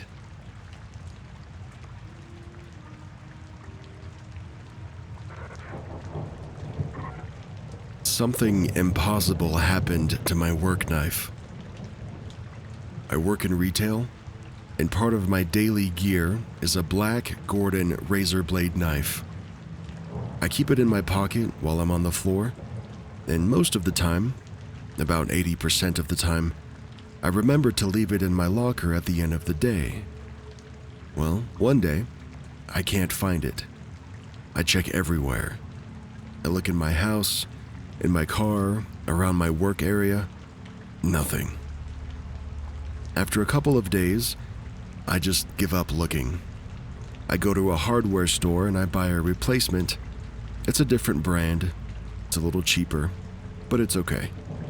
This time, I got a bright blue one. For about a week, I used the new blue knife without thinking about the old one. And then, one day after work, I get home. I'm emptying my pockets by the door like I always do, and that's when I see it. Sitting right there is a blue Gordon razor knife. It's the exact same brand as my missing black one. It isn't new. It's very used, actually, just like the old black one had been. Now this is where it gets strange. I never bought a black Gordon knife to begin with. I found that one that I'd been using for work for over a year now in the basement with the rest of our tools. And I don't buy small work tools online. I like to buy those in person. But when I look up the Gordon brand online, I see that they come in all different colors on Amazon. And I don't shop on Amazon. What do you think happened? Why did my black knife turn into a blue knife? Somebody in the comments shares some pretty good insight. They say what you experienced is known as the Jott effect, J-O-T-T. It's when something that you own disappears and then later shows up in the wrong place or even looking different. Some people think that it's because time gets mixed up and the object comes back from another timeline. Others think that it's a glitch in reality altogether, just like in The Matrix. Another idea is that our minds help keep reality stable, and when we're stressed or forgetful, things can just come back wrong. No one knows for sure, but it is pretty strange.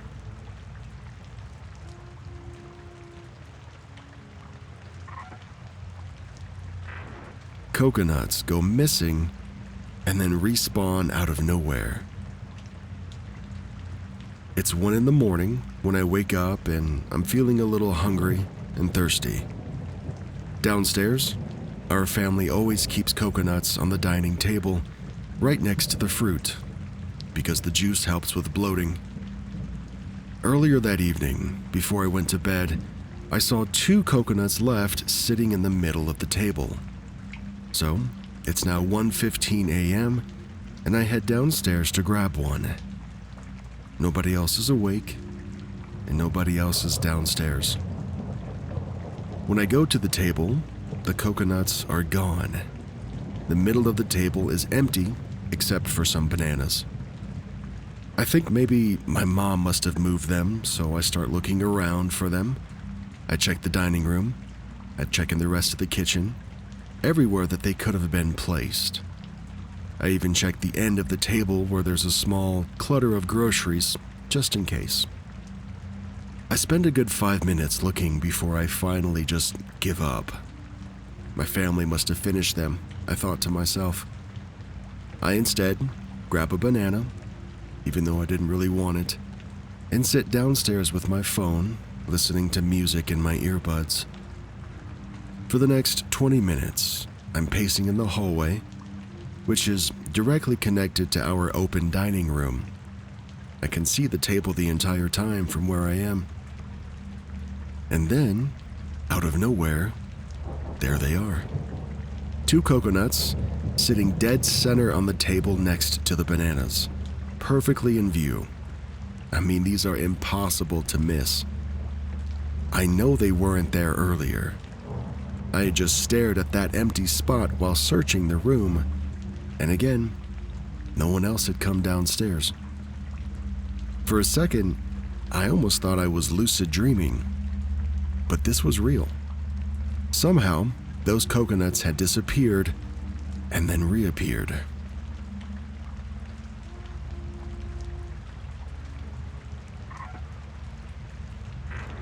A driving glitch. That day started with severe storm and tornado warnings.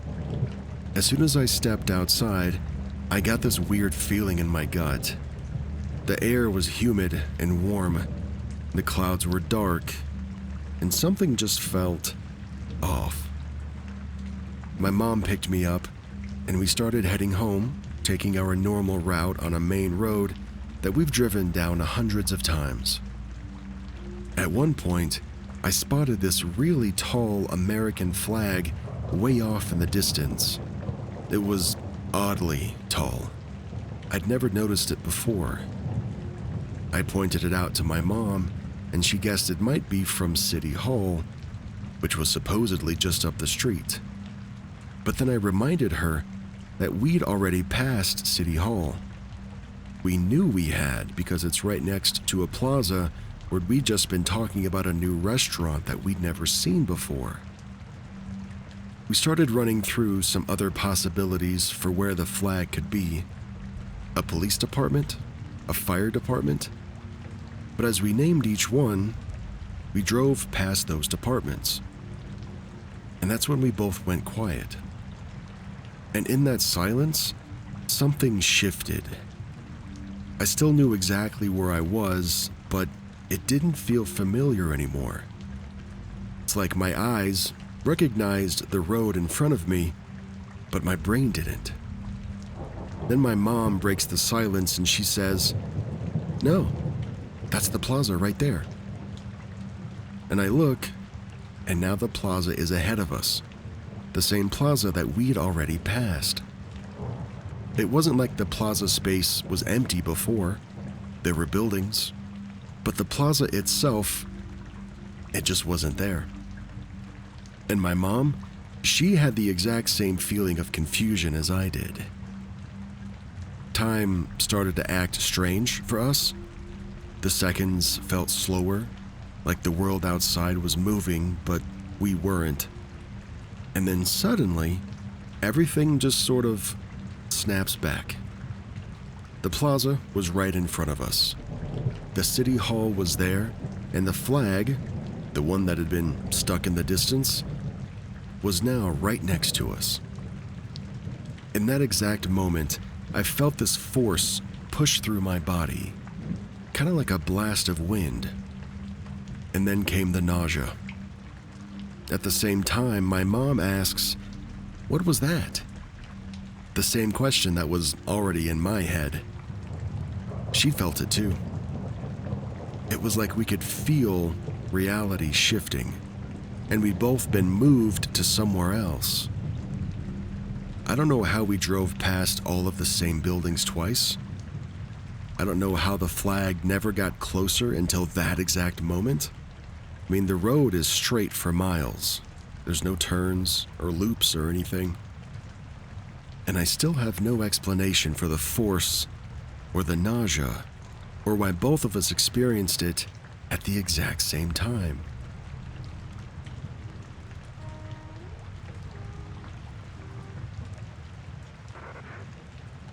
You, me, the No Way Files, right now. There's a patch of water in Lake Michigan that the locals say isn't right. It's in the shape of a triangle. It connects from Ludington, Michigan, to Manitowoc, Wisconsin, and then down to Benson Harbor before looping back again. And in that stretch, ships vanish, planes go down, and sometimes nothing at all is ever found or recovered. Some call it America's other Bermuda Triangle. But is this triangle really haunted? Or is it just a plane where dimensions can shift? Or just a coincidence stacked over centuries? The Lake Michigan Triangle sits in one of the busiest shipping and flight corridors in the Great Lakes.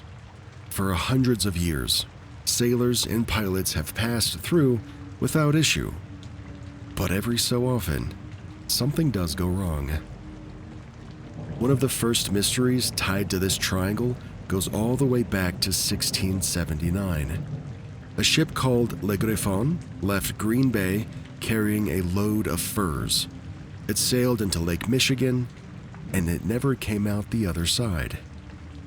No wreck, no debris, no crew, just gone. Fast forward to 1891.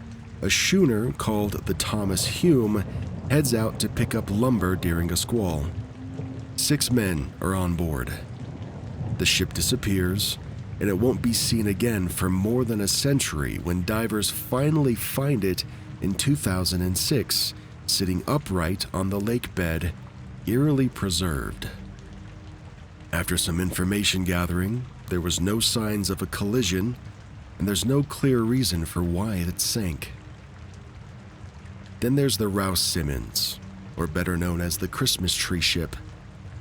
In the year of 1912, this ship was loaded up with Christmas trees that was headed for Chicago. Somewhere in the triangle, it vanished during a snowstorm. Weeks later, Christmas trees start washing ashore, along with the captain's wallet. The ship was eventually found decades later, but the fate of the crew? Nobody knows. And it's not just ships, either. In 1950, Northwest Orient Flight 2501 was flying from New York to Seattle when it crossed over the triangle. The pilot reported severe turbulence and asked to drop altitude. Just minutes later, radar contact was gone. Search teams found small debris and human remains scattered across the surface, but the main wreck has never been located.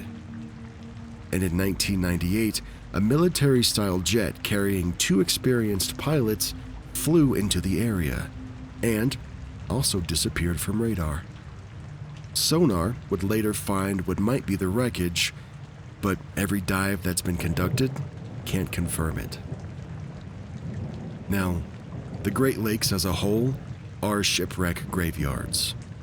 Historians estimate somewhere between 6,000 and 10,000 vessels have gone down across all 5 lakes. So does the triangle actually see more wrecks than anywhere else? Reportedly and admittedly, no hard data says that it does. However, the cluster of famous cases in this one patch of water is enough to keep the legends alive. There are some explanations. For example, Lake Michigan can whip up some dangerous waves, especially in storms. The natural shape of the lakes themselves can funnel wind into powerful squalls that can sink ships quickly. There are also reports of magnetic anomalies in the area that might mess with compasses and instruments, which could explain some of the stranger navigation errors. But others think that there's something stranger going on. Some believe that there's an energy vortex here, this invisible whirlpool of force that swallows anything unlucky enough to cross it. Other people mention UFOs or USOs, and if you're unfamiliar with the term USO, it's unidentified submerged objects that are spotted in the lake. And there's even a theory about a prehistoric stone structure under the water. Our very own North American Stonehenge, if you will, that's fueling the weird activity above.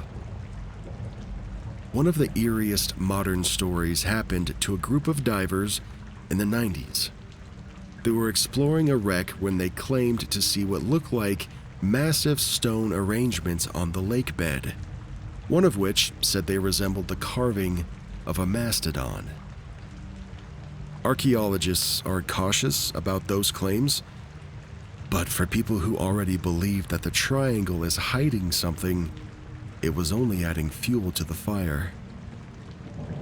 The truth is, a lot of these disappearances can be explained by weather, or waves, mechanical failure, or just bad luck. But cause and effect doesn't always calm people's nerves. If you lose enough ships and planes in the same place, people start to wonder. So, is the Lake Michigan Triangle really cursed? Or is it just one more dangerous stretch of water on a lake that's claimed thousands of vessels over centuries?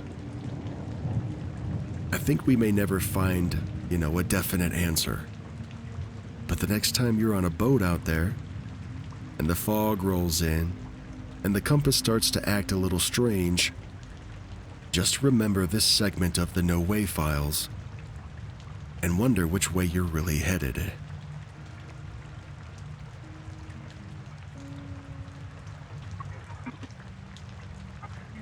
That time that a subway ride felt strange. I'm from Rio, Brazil, and I was on the subway going from São Conrado to Jardim Oceânico.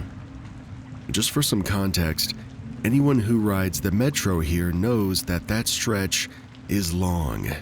It's probably the longest one on line 4. The distance takes approximately 5 minutes to cover.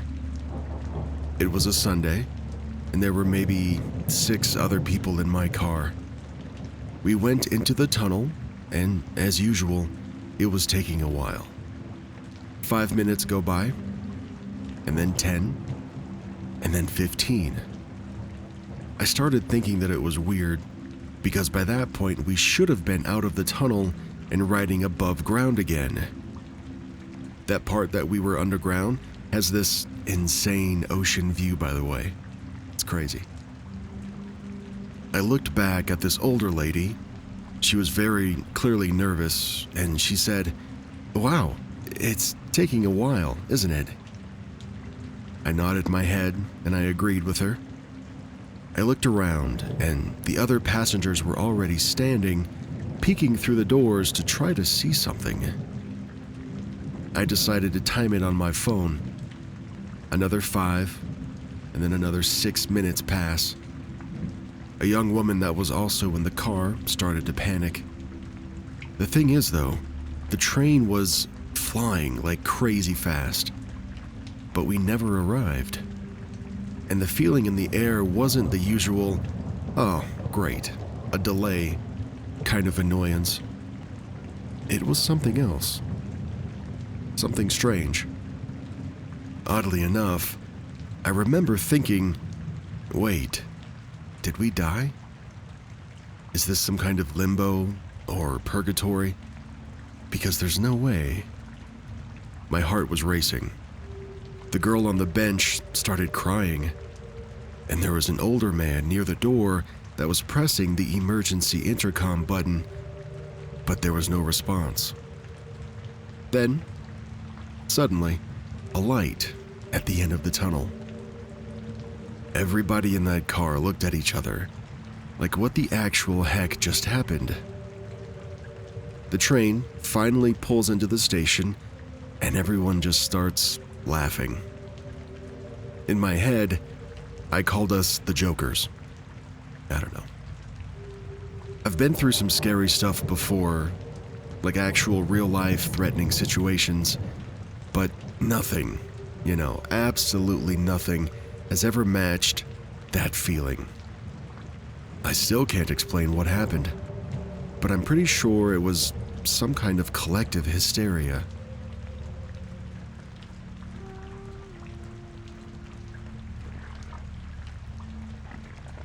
The anniversary bark.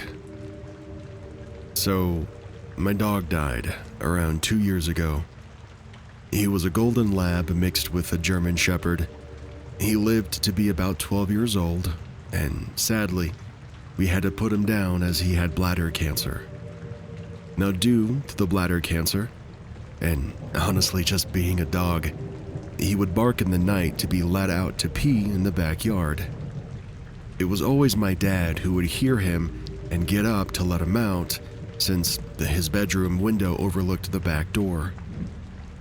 My dad always described it as a very distinct bark. It was a bit of a halfway mix between a yelp and a whine, and he eventually came to recognize it immediately, even when asleep.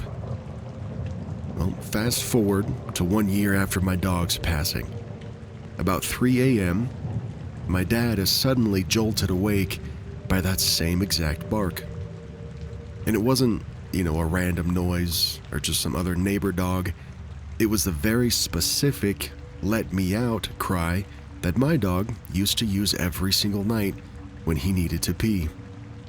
Without even thinking twice, my dad groggily gets up, slips into his slippers, and he begins heading toward the back door to let the dog out.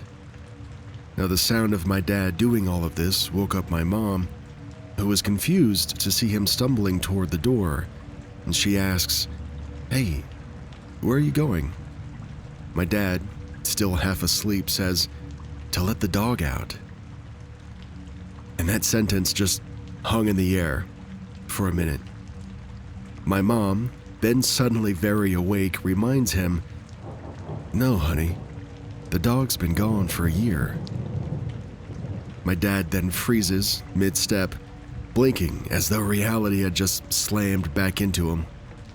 And slowly, he turns around and walks back to bed, silent, a little unsettled, but also strangely comforted. The next morning, my mom pieced it all together. She checked the date, and she realizes that it's the exact 1-year anniversary to the day of us saying goodbye to our dog. Maybe my dog was just stopping by, reminding us that he was okay, or that he still remembered his nightly ritual with my dad. It wasn't scary at all. There was nothing creepy about the incident. If anything, it felt like his way of saying hi. Maybe even a soft thank you for all of those nights of care. And as I'm writing this, our 2-year anniversary of his passing is coming up in just a few months. And part of me wonders if he'll pay us another visit, letting out that familiar bark one more time. He was a good boy.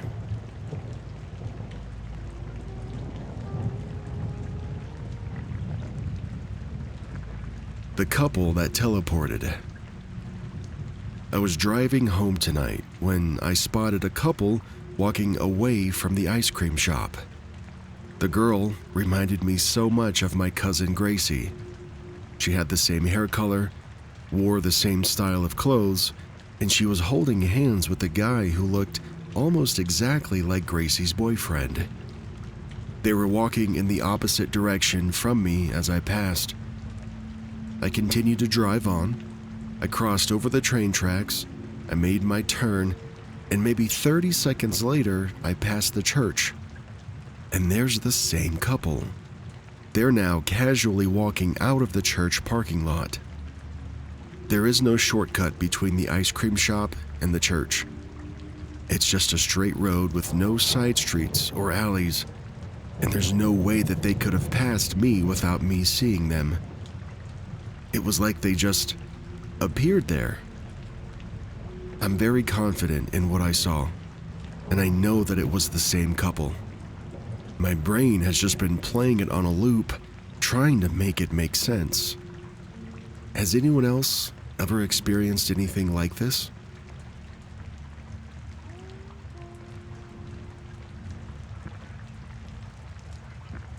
This next story comes from an email submission. It's from Casey, and it's called The Floating Cinder Block. About 5 or 6 years ago, maybe around 2019, I was driving my full-size van on the interstate, probably doing a modest 65 miles an hour or so. It was very early in the morning, probably just a half hour past sunrise, but it was already a bright sunny day out there. I hadn't seen much traffic yet, as it was still pre-rush hour. Plus, I was in a semi-rural area. Who knows if they even have a rush hour there. I was within a mile or two of my exit, and at this particular moment, there was no other traffic. In fact, there wasn't another vehicle to be seen ahead of me, and not even on the opposite lanes across the median to my left. Thinking about this in the months and years to come, I realized that this seems pretty unusual, even so early in the morning. An interstate freeway would, more often than not, have at least a few cars, even at dawn.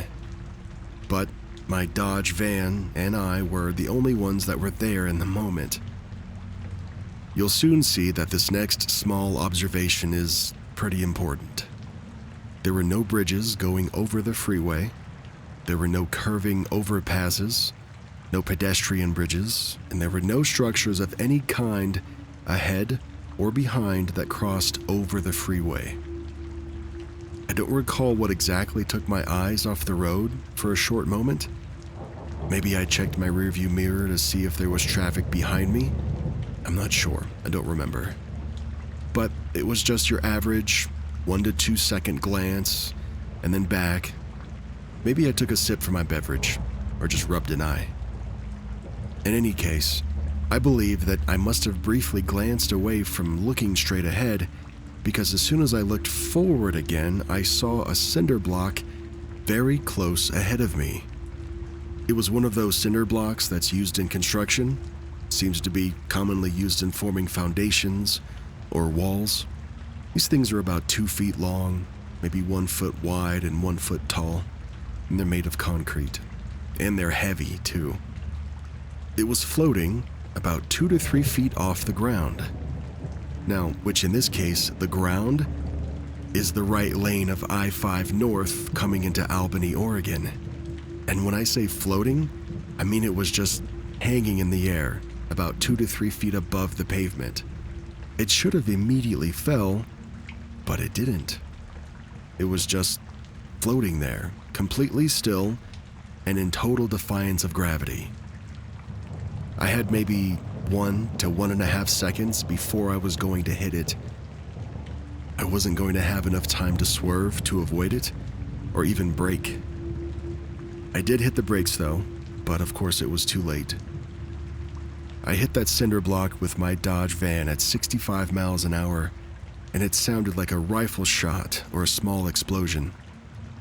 Immediately, pieces of my grill came up onto the windshield, sliding up over the windshield and then completely over the van behind me. I even turned my wipers on for a moment to move a couple of stubborn pieces off the glass. I got to my exit, and I get out to take a look at the damage. The plastic grille of the Dodge van was shattered. I would eventually replace it. And oddly enough, there was no other damage. And the cinder block was nowhere to be found. So where did it come from? There were no bridges, no overpasses, like I said. Nobody could have dropped it from above. I hadn't noticed any aircraft. And even if the cinder block had been dropped from an overpass or even from an aircraft, how did it just hang in the air? I don't know.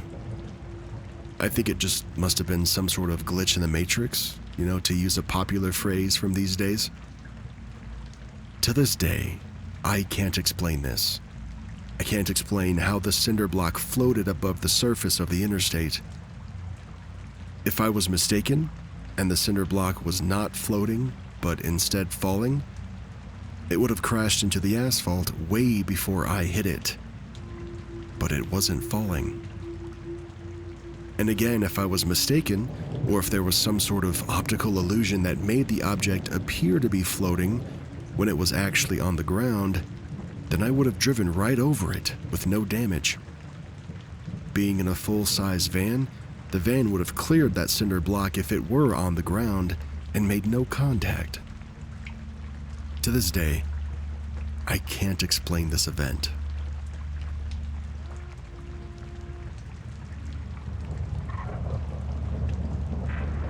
Glitching street. There's a street in my city that completely glitches people. They go in loops, like glitching game characters. For example, I may see a woman turning left, and 10 minutes later, I see her back on that same street again, turning left. And it's like that with at least 4 people. They just go in loops over and over again. Some people walk normally, but those 4 people or so, they don't stop. There are shops on the street, and sometimes the loop includes the shops. And yes, you may guess, they enter the shops over and over again, and they never come out with something that they didn't have before. It's just the same routine. Go right, enter the bakery, leave the bakery, and keep going right. And then 10 minutes later, the same thing. They just repeat. They even make the same movements too. For example, if a woman touches her hair after leaving the pharmacy, she adds that to her loop every time. It's very unnerving, and it doesn't make sense to me. I'm going to try to record it someday if you guys are interested. Well, this OP includes an update. We don't have a video, but we do have an attempt. The update says, "Hey y'all, I tried recording it, but when I came there today, most of the stores on the street were gone. They were replaced with different stores. And other small differences too, like for example, the fence near a building was blue instead of green, like it always had been. Some of you asked how I'm able to keep track of these people's movements for 10 or 20 or 30 minutes at a time. And the answer is I like to sit in this particular part of town on this nice bench and just draw or write. Could do it for hours. The cracks in the buildings were in different places than I usually see them too. The bench that I like to sit on and draw, that was gone. I feel like I'm going mad. I went on a walk with my mom to make sure that I'm not the only one who's seeing this, and she saw it too, and she was confused, just like I was. The looping stopped. I don't know what I did. Maybe it's not even because of me. Probably not. But I have no idea what happened. I went to one of the new stores, a boutique, where previously stood a confectionery. I asked the woman working there, when did they move here, and she answered, 3 days ago. It's a great location, isn't it? I said, yeah. It's unusually quick to move a store though, right? And she replies, well, for this location, the building was a very good price. I just say, okay, well, I'm happy for you. Have a nice day. I walked out of there not even waiting for her response. I must have looked like a lunatic. The woman that I spoke to in that new store was completely normal. There was no uncanny valley feeling at all, just a normal woman about my age. I don't know what to think about this. My grandmother is friends with a woman who previously owned a pharmacy there. I asked her why she moved out, and my grandmother said her husband died and she moved to be closer to her kids and her grandkids. Plus, she always said the building gave her the creeps. She even asked a priest to bless it. And all I could say was, oh, okay. The street as it was before is gone. And from my perspective, it happened almost overnight. Why did everyone move out at the same time? Why did they seemingly renovate the fence and then moved the park benches entirely? How did the cracks on the old buildings move too? Like I said, I don't know what to think about this. I wish I could investigate more, but I don't even know where to start. Who do I ask? And about what? OP includes another comment to the story. They add, they did go back there to that spot in town where all the looping was happening, and there was one person seemingly going in a loop like he was expecting.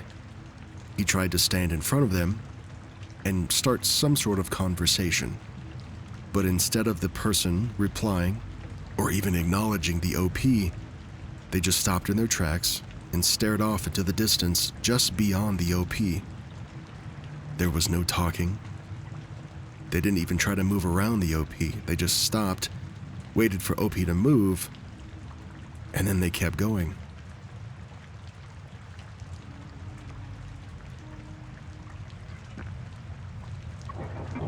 The flickering shadow. Hi everyone. I'm posting here to share something that I personally experienced years ago while I was working in Switzerland. I've always been a rational person, and I don't usually jump to conclusions about glitches or anything supernatural. But this event has stayed with me for years, and I still have no explanation for it. Maybe somebody here will. It was a sunny but cool spring day in early April in Switzerland. I was walking alongside a rural road bordered by trees in between open fields. There were no buildings nearby, no glass or any reflective surfaces, and there were no cars passing. The fields were in the early stages of growth, so there wasn't any visible pollen or swarms or high vegetation that could obscure or filter the light. I was well rested, in a great mood, not stressed, not ill, and not under the influence of anything. I didn't feel tired or dissociated or overwhelmed in any way. It was a normal day, and I was just walking to work. As I was walking in the shadows of the trees that lined the road, I noticed something strange in the distance. Maybe 100 meters ahead, or about 328 feet. At first, I thought it was a trick of the light, but the closer that I got, the more impossible it looked. One tree's shadow was flickering, literally. The shadow cast on the ground by the tree was blinking in and out, around 2 to 3 times per second. It looked like somebody was flipping a light switch on the shadow, but the tree itself wasn't moving. The sunlight was stable. All of the other tree shadows were completely normal.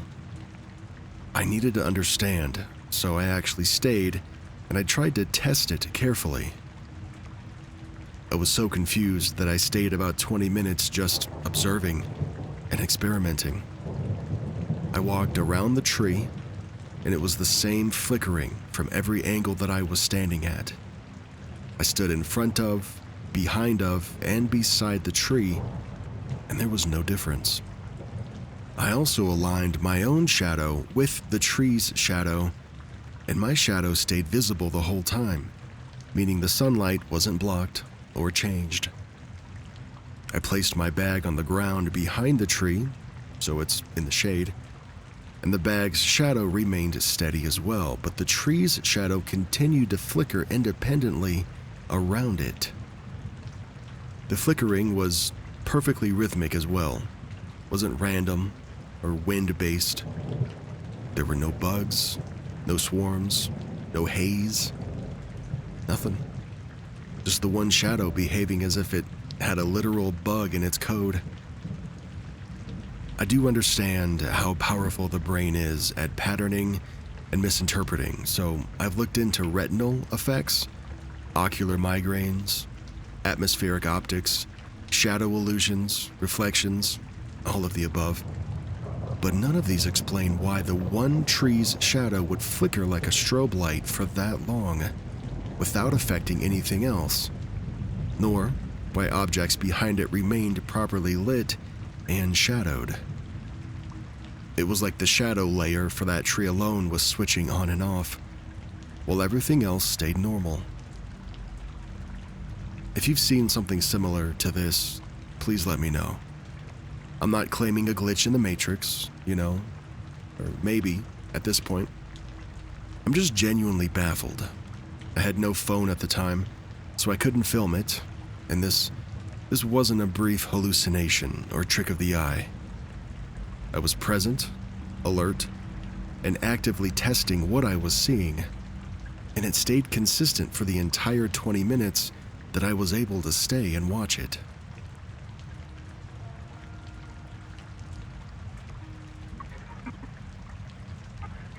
I swear, we jumped.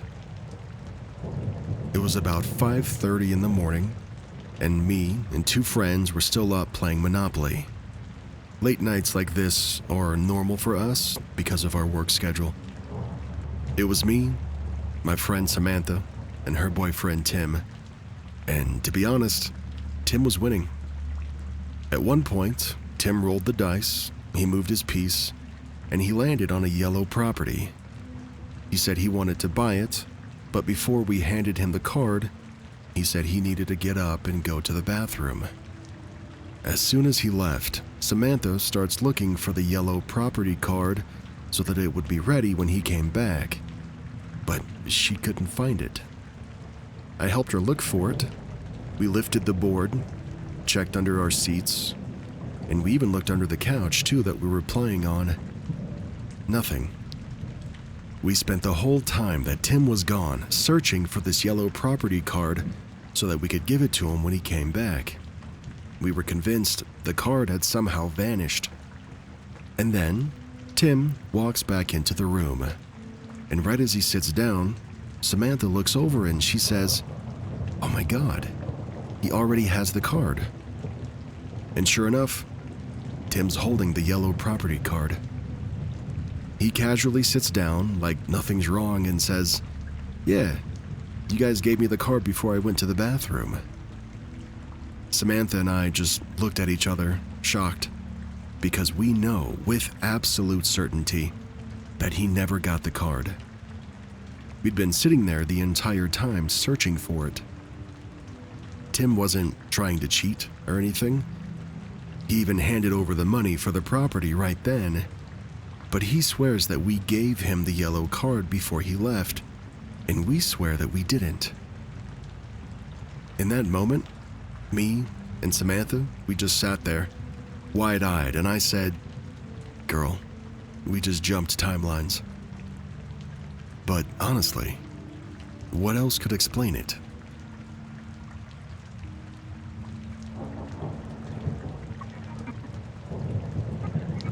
It fixed itself. This happened today, and I'm beyond freaked out. I have this somewhat tacky bracelet that I love with diamond pave hearts. I used to wear it daily. One of the diamonds fell out of the middle heart a few months ago, and I haven't worn it since. Well, today, I go to look at it, and the bracelet is fully intact. The diamond's back in the middle heart. Now, when this first happened, I was really upset. I vividly remember running my fingernail over where the stone had been to make sure that it wasn't just dirty or miscolored or something. But no, it was indeed missing. I also see this bracelet every time I open my jewelry box. It's always face up, and every time I look at it, I get a little bummed out, and I always mean to take it to a jeweler, but I never do. You know, procrastination. All this to say, it's not like I just saw it once and misremembered it. This has bothered me for months. What in the Rice Krispies is happening here? While I'm delighted to be able to wear it again, I'm also a little bit unnerved. When I brought this to my boyfriend's attention, he suggested that I might have been stoned, which wasn't the case, and he fully does not believe me. And it's not like he went into my jewelry box and did this as a surprise or something. He had seen it maybe once before it broke, and he didn't even know that it was broken. I don't know, it's just weird. I always read other people's stories, but I didn't think anything like this would ever happen to me. And I don't know if it's worth mentioning, or if it has anything to do with it, but I've been tired and sleeping a ton lately. Today is also my birthday. Is this timeline shifting? What do you think?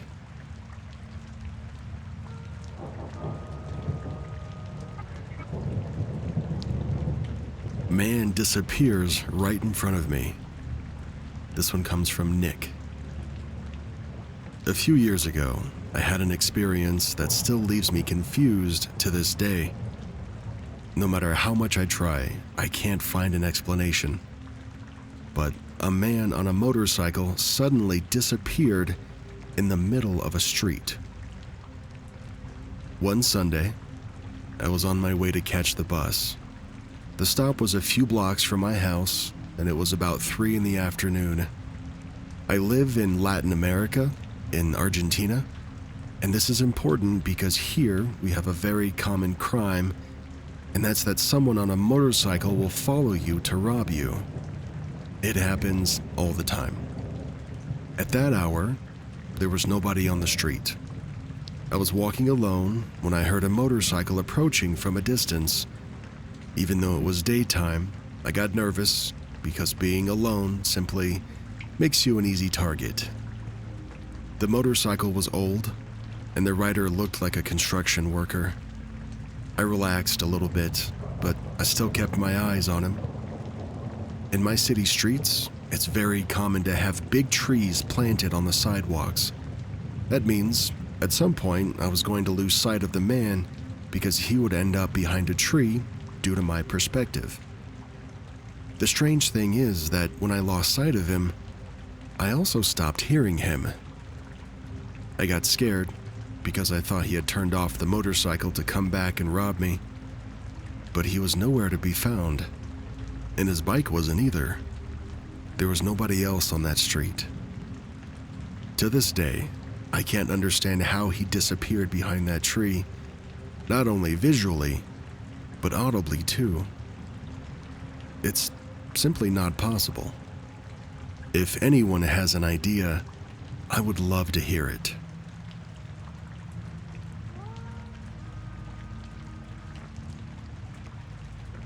Girl, the Matrix is glitching crochet hooks now. Okay, so to start, I was in the hospital with an AVM. It's an arteriovenous malformation, and I had to undergo brain surgery. My balance was all over the place afterwards since the surgery was near the part of the brain that controls balance. So even something small like tripping or stumbling could have knocked me out cold. Because of that, my grandma kindly came over and helped pick up and organize my room so that I wouldn't hurt myself. Now, here's where things get weird. I had bought a single crochet hook. It was a 5mm light-up hook that was purple. I know I only bought one. I made the decision very intentionally. Just one, because it was the perfect size to keep in my purse and take with me on the bus home. It was not a multi-pack. This specific type of hook is only ever sold individually. I didn't buy two. I didn't want to. But when I came home after surgery, sitting neatly on my desk were two of these hooks. Two identical, purple, light-up 5mm crochet hooks, side by side, looking innocent, like they'd always been there. My heart sank because I knew there was no earthly way for that to be right. I tore through every memory in my head. Had I accidentally bought two? No. Had someone in my family bought me a second one as a gift? No, I don't think so. There were no extra Amazon orders. There were no receipts for more than one of them, and nothing in my history to even suggest it. I even remembered the moment that I bought the single package because I'd specifically wanted something small and manageable. And yet, here they were, two identical hooks. I swore to myself and my family and my house and my cats and on everything that I love, I only bought one. But two of them are here. There was no way another one could have just appeared on my desk while I was in recovery. It still gives me chills to look at them both because I know that reality shouldn't have allowed that. I just wanted to share this in case anyone else had this kind of strange, multiplying object glitch happen to them.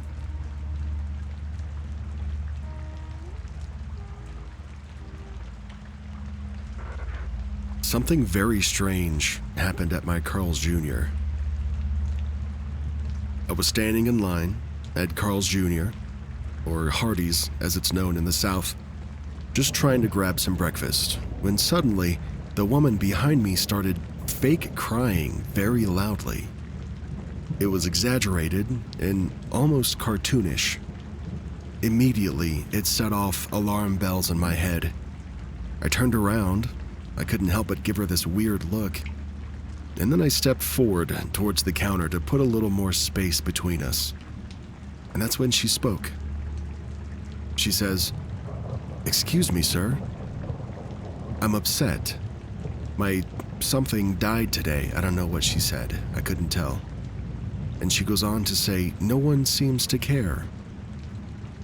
Now, I'm a woman, but I don't know why she called me sir, but whatever. And her voice felt very performative, like somebody was playing a role badly. I didn't answer her. Instead, I turned back around and, thankfully, it was my turn to order. I placed my order, I grab my food, and I go to find a seat. But when I glance back, she was completely gone. I didn't see her leave. I didn't hear the door open. There's a bell that goes off when you go in and out. There was nothing. 1 second she was behind me, and the next, she had just vanished into thin air. Now what unsettles me the most is that no one else seemed to notice her at all. Nobody reacted to her outburst. They didn't even look at her. It was like she was never really there.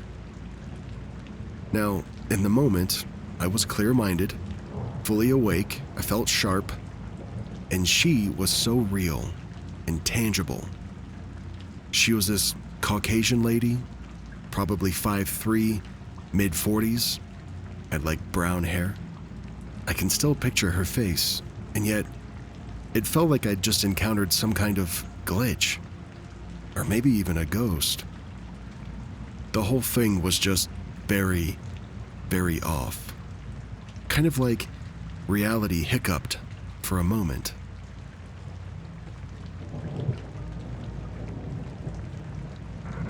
We hope you've enjoyed your trip thus far. If you take a look out of the window to your left, you'll notice you are now arriving at the No Way Files. Hey, you've probably come across this particular event before. It's a pretty popular thing that's happened. But if I'm going to have a segment in my content that covers weird, unexplainable, mysterious things that actually did happen in history, we need to talk about this. It's July 1518 in Strasbourg, in the Holy Roman Empire. One ordinary woman, known only as Frau Trophy, steps into the street and she begins dancing. It isn't for fun, and there's no festival in town. She simply starts and cannot stop. Suddenly, others join her, and eventually hundreds are dancing in the streets without any music, without any rest, for days. Many people collapse from sheer exhaustion. Some even died. Why would a city literally dance itself senseless like this? Contemporary records and physician notes, sermons, city council logs and stuff confirmed this actually happened. They mention collapses of intense convulsions, but records of actual deaths are a little bit murky.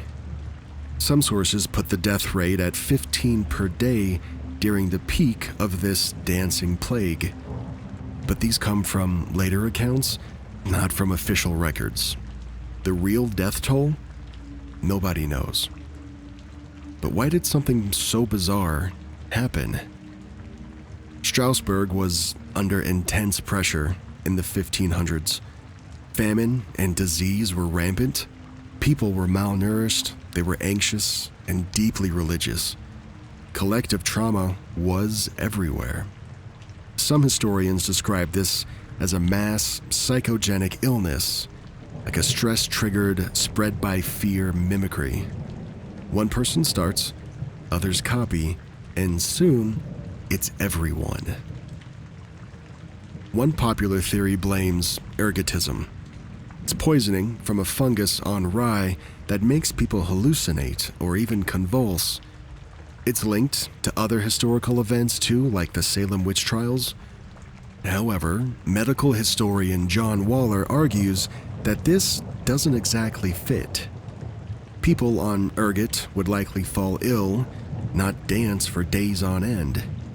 And the outbreaks happened across various climates and grains. So what did people really believe then? Well, for the people of 1518, explanations followed mostly religious logic. Some said divine punishment, some said, demonic possession, and some people went as far as to actually invoke Saint Vitus. That's the patron saint believed to cure dancing afflictions.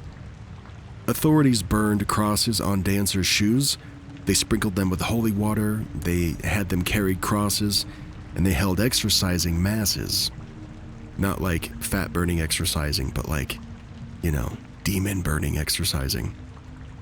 That's when the dancing finally stopped in early September. Now, was 1518 unique? No, not really. Believe it or not, other, quote, dancing manias occurred across Europe from the 14th to the 17th centuries. In Germany, a massive outbreak occurred in Aachen in 1374. References to other, again, quote, dancing manias appear in the Netherlands and Italy as well. So if you thought this dancing plague of Strasbourg was a one-off, I'm sorry, but we were both wrong. It's a repeating pattern of mass behavior under stress, often dubbed choreomania, St. Vitus's dance, or even tarantism in Italy.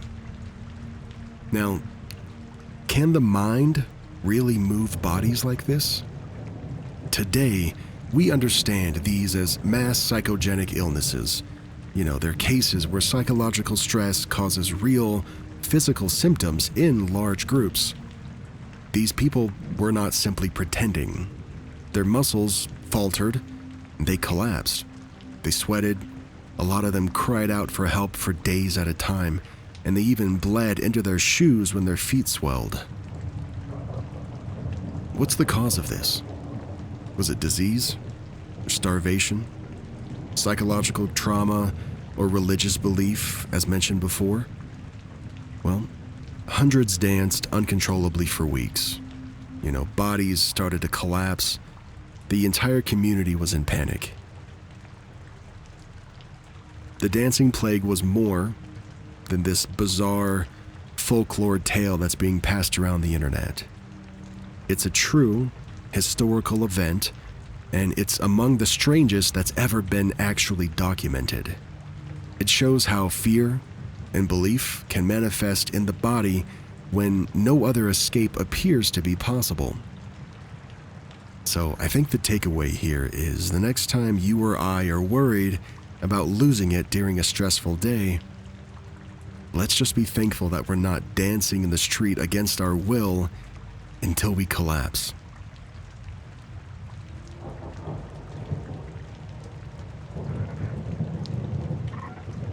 I think my life is a video game. Several years ago, I had this extremely strange coincidence occur. What happened was one day, I decided to replace the floor mats in my car. Before this, I had never in my life ever thought about doing this, as none of my vehicles prior were as nice as the one that I owned at the time that I was replacing its floor mats. So, as I'm looking online, and I can't seem to find anything worth buying, this acquaintance of mine, they're an old co-worker, calls me up on Facebook Messenger. I never talked to this man outside of work before this, so I thought this phone call was strange. I decide to answer anyway. Now this is where it gets bizarre. He remembered that him and I had the same vehicle. It's a 2014 Impala. He just so happened to be selling his, and he wanted to know if I wanted to buy his WeatherTech custom floor mats. I still remember my head spinning after him asking me that. I couldn't help but freak out with him on the phone. I understand how Google and some social media sites share our data for more personalized ads and all, but my old coworker was not one of those businesses trying to send me personalized ads. Ever since then, I started to joke about how my life is a video game.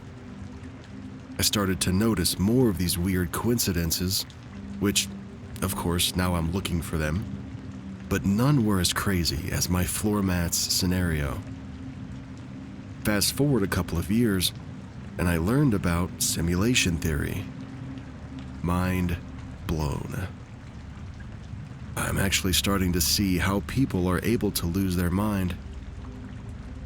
I've now since been looking into all the different theories regarding our existence just as a hobby, and I have to say, my view about the world still believes that we are in fact a simulation of some sort.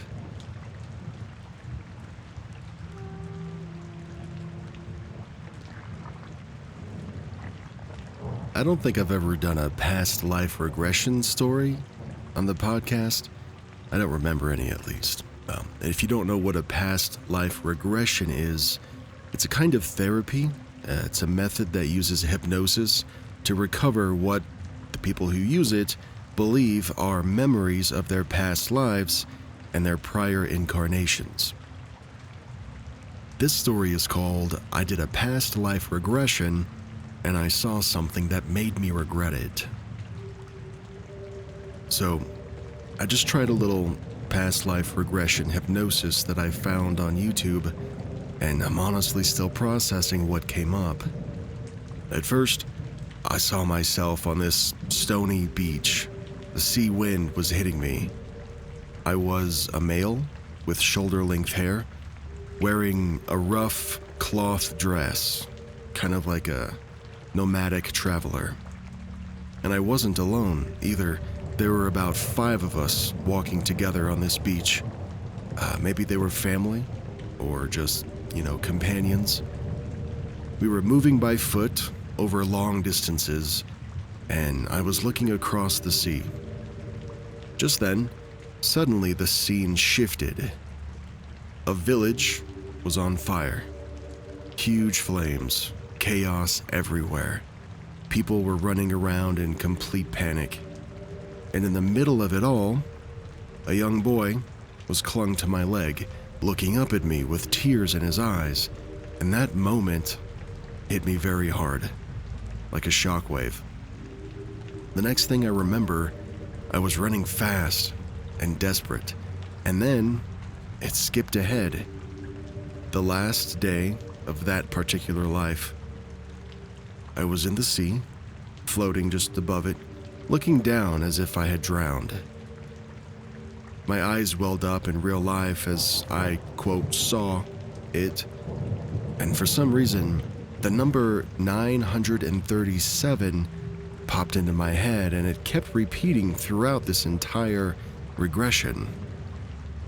I don't know if this was a genuine past life memory, maybe some subconscious metaphor, or just my imagination, but it felt heavy and strangely real. Has anyone ever had something similar happen? Like seeing specific numbers or historically plausible scenes in regressions? Could 937 actually point to a year or an event?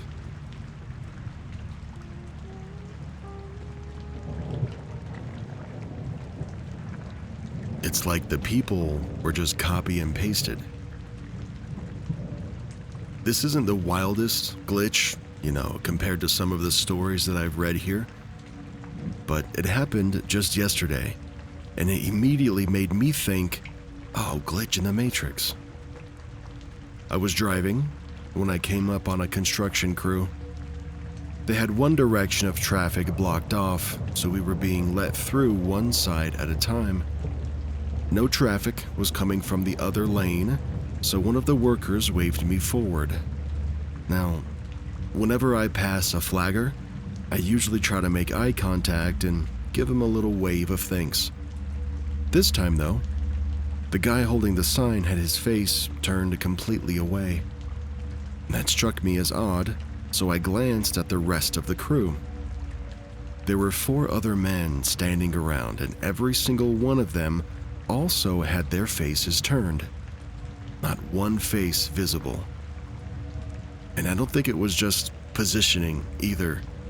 It was the way their heads were tilted and synchronized in this eerie way that made it feel very deliberate. And then I noticed something even stranger. Despite not being able to see anybody's face, they all felt identical. Same build, same height, same posture, even the same way that the safety vests were hanging off of their shoulders. It honestly looked like someone had copy and pasted the same person across the worksite. I kept glancing, trying to catch at least one of them from a different angle. When I checked my rearview mirror after passing, I half expected to finally catch a glimpse of somebody's face, but nothing. Now I'm just staring at the backs of 5 construction workers, still perfectly turned away. The whole thing just left me unsettled. Not because, anything dramatic happened, but because of how off it felt. Like I had driven past some kind of background rendering error.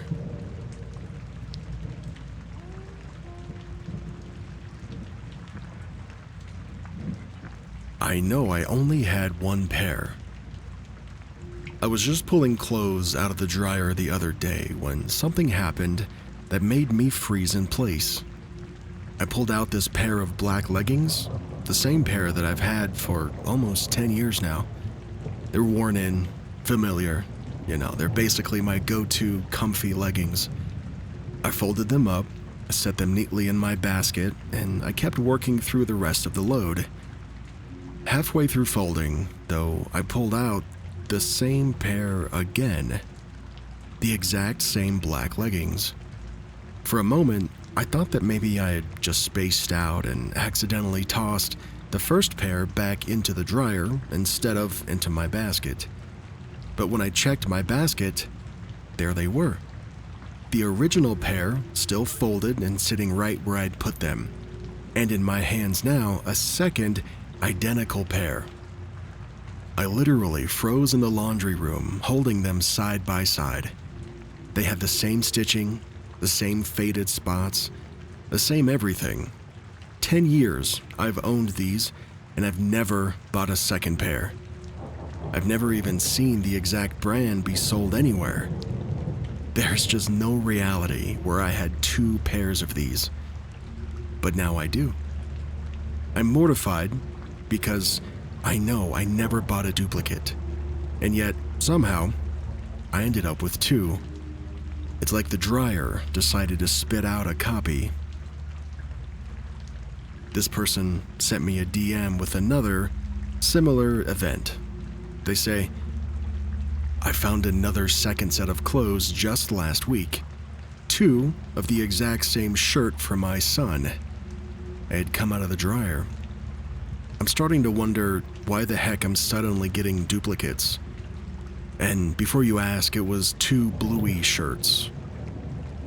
I had bought him a matching top and bottom from Bluey, and when I pulled out his laundry, I now had 2 of the exact same Bluey shirts. Only 1 pair of Bluey pants, though. I don't know why my dryer has given me yet another copy.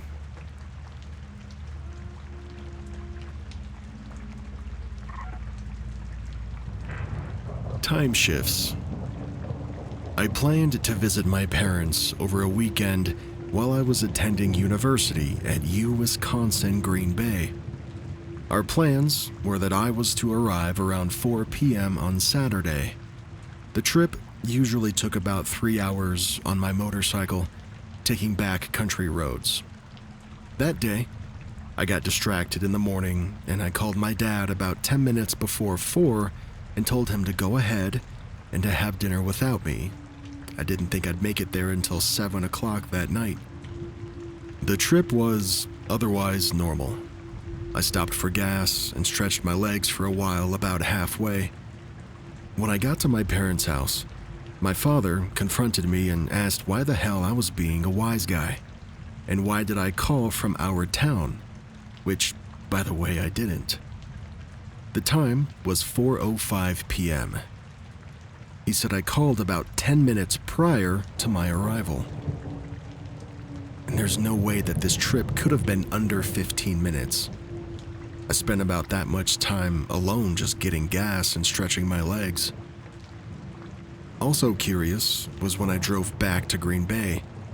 I left around 4 p.m. on Sunday, but as I got within a mile of my dorm, the sky went dark. I thought it was a late summer storm. However, the clock in my dorm room showed 10 p.m., 3 hours later than could be explained. Just like how I arrived 3 hours early the day before. There are some curious folks in the comments asking about cell phone call logs and gas station receipts. However, according to OP, this was in 1982. There were no cell phones, and he paid cash for the gas and didn't get a receipt.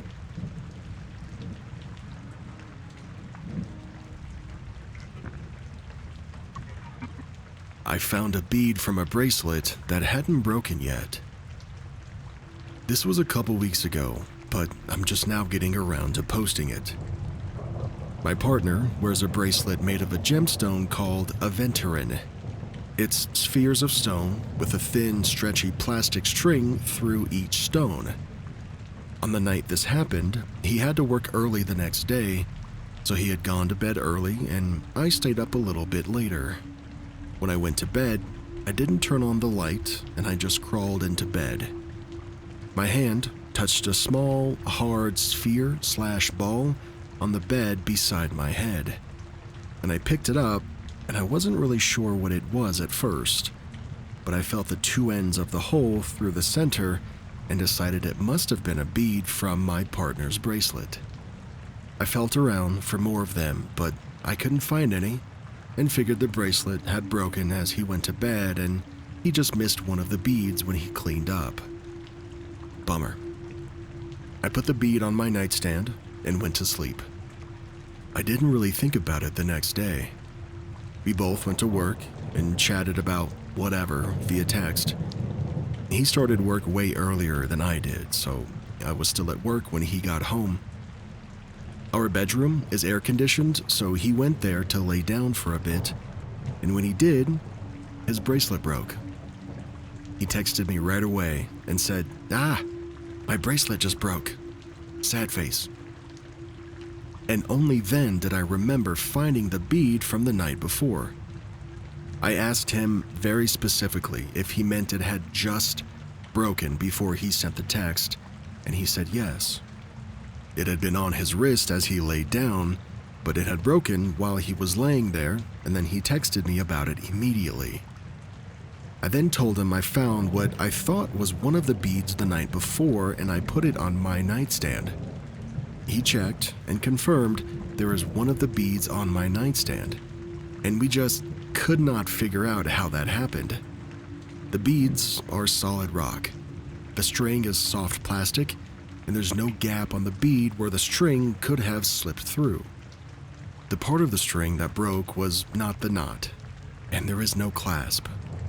The string just snapped when he laid down.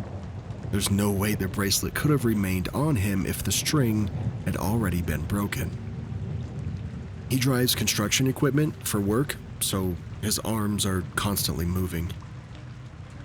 One thing that I did find out was when I got home, and it may not be interesting, but it was a surprise to me, is that the hole in the bead is the same size or smaller than the thickness of the string.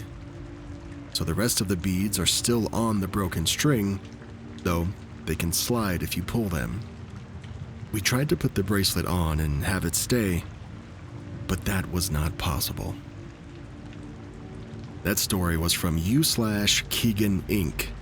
He's a tattoo artist in Vancouver, so if you're in the area and you're looking for an artist, you can find him in the description below.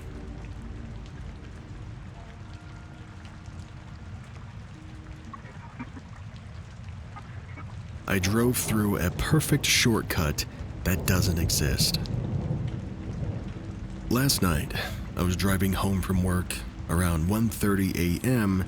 after dealing with an urgent situation at the office. It was about a 12-kilometer drive, or just over 7 miles, and I decided to take a shortcut that I used to know pretty well.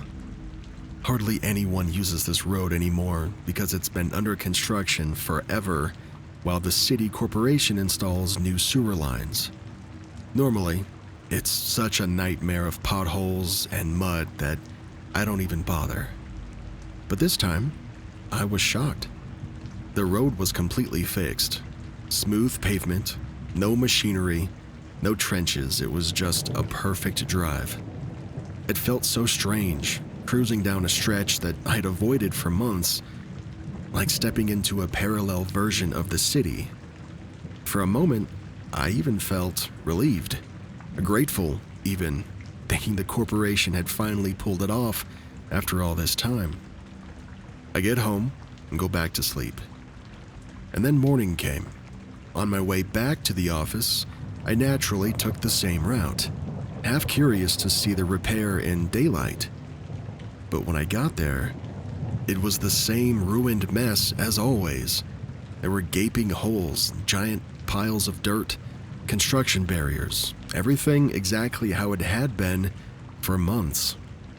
There's simply no way that I could have driven down that road last night if it looked like this. And there's no reality where they fixed the entire stretch overnight, only to dig it back up again hours later before dawn. There aren't any alternate routes or hidden cut-throughs in that area either. I know it like the back of my hand. Honestly, I can't explain it. Has anything like this ever happened to you?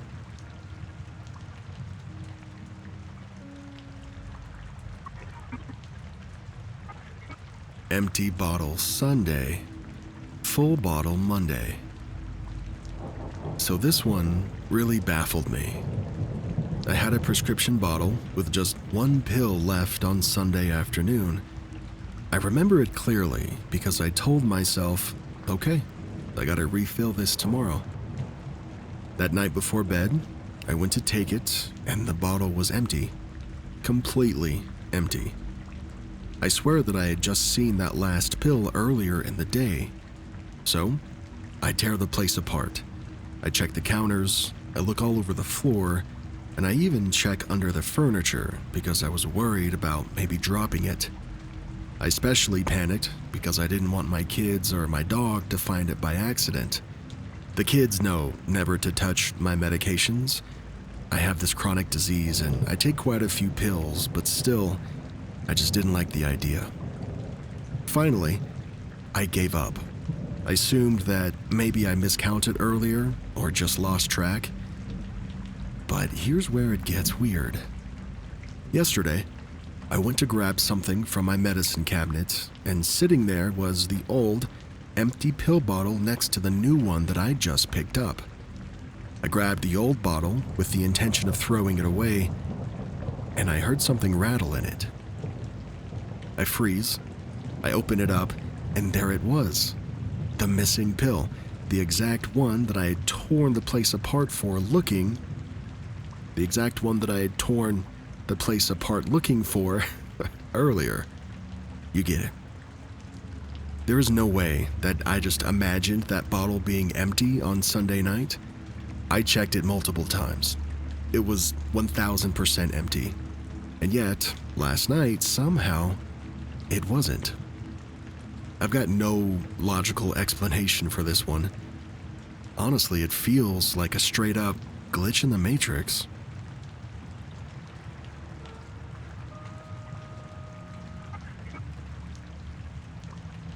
I think I teleported in reverse. I didn't actually think that I would ever post a story here, but then I realized I have experienced a couple of glitches, and this one I think is the strangest. It happened some time ago after I came home from a long, exhausting day. I remember feeling absolutely drained. I just wanted to change clothes and collapse into my bed. I went to my closet and started changing, and I placed my clothes on the hanger. Pretty normal. But because I was so tired, I didn't put them on properly. A second later, the clothes slipped and I clearly saw them fall to the floor, and I heard this distinct plop of fabric hitting the ground. Now here's where it gets bizarre. I blinked. I literally just blinked, and suddenly the clothes weren't on the floor anymore. It was like time had just rewound. I was no longer standing where I had been. I was back by the closet, in the exact spot that I had been in seconds earlier, with the clothes, once again, hanging on the hanger. And then, almost like instant deja vu, they fell again to the floor in the exact same way as before. And the strange part? At the time, I didn't even react. I didn't question it. I didn't have this overwhelming sense of panic that I read about sometimes on here. I didn't even stop to process the fact that I had just teleported backwards in my own space. It wasn't until later, replaying it in my mind, that I realized how completely bizarre it was. It felt like reality just hiccuped, resetting me and the clothes by a few seconds. It's still one of the weirdest experiences I've ever had.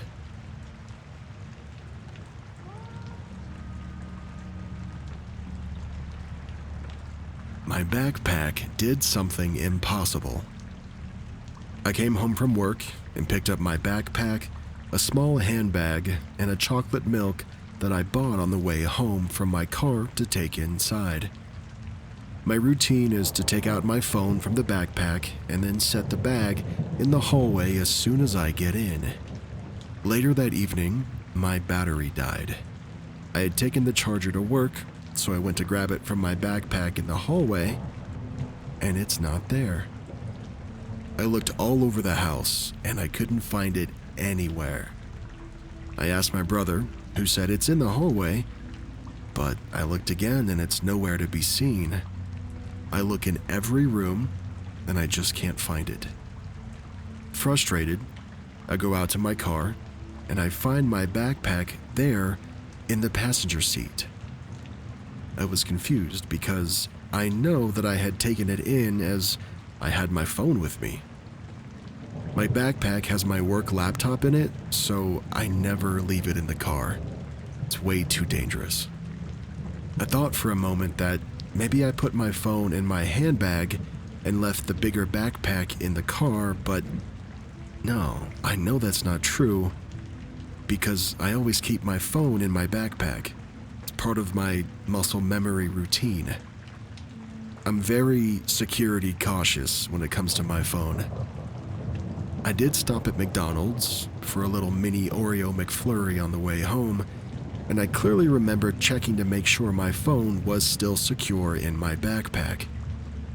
There's always a big crowd in McDonald's waiting for their orders, and I checked, and I hadn't put it in the smaller handbag where someone could slip their hand in and take it. So I know it was definitely in the backpack. So how did it get back in my car?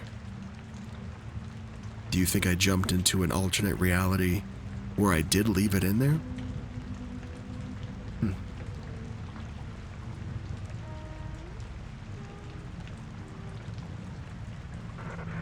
The moon has a doppelganger.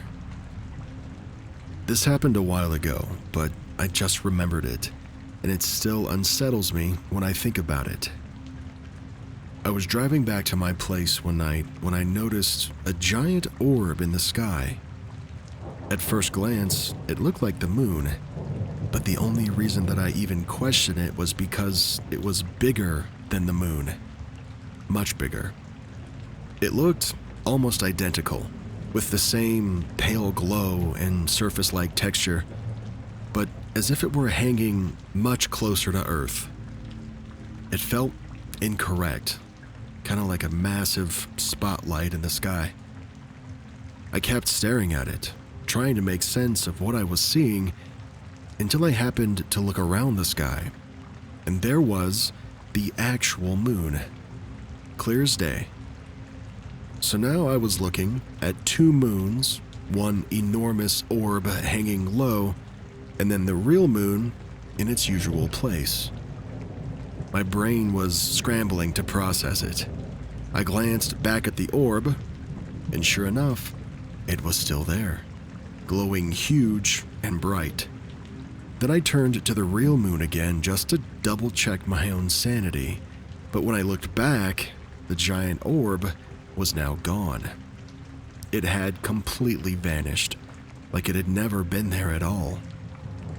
I've never hallucinated a day in my life, and I know that with absolute certainty, that thing that I saw was not the moon. I saw them both in the sky at the same time. It was just a strange, impossible event that I've never been able to explain. Was this a moon glitch? A moon doppelganger? Or do you think I saw some sort of UFO?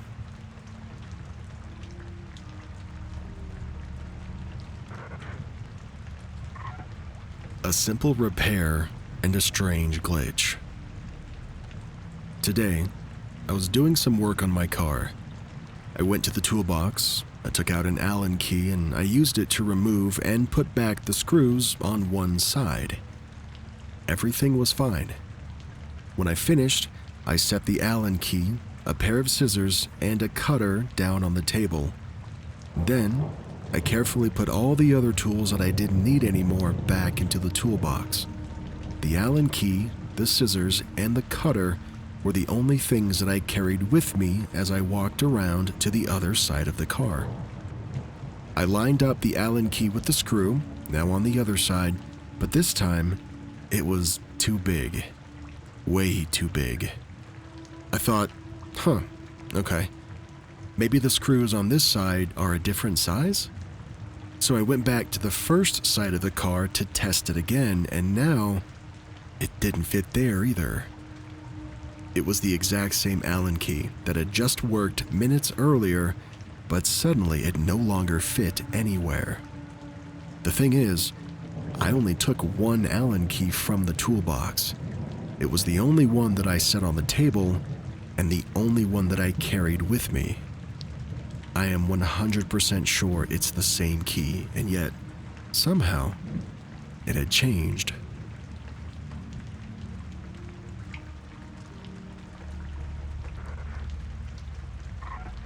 The security footage didn't prove anything. I was going out with my wife, and we were taking her car, so I took just a few essential keys off of my own keyring, and I slipped them onto hers. The car key and the mini garage door opener I set aside. I put them high up on a shelf, almost 6 feet off the ground. We have a cat, which is exactly why I chose that spot.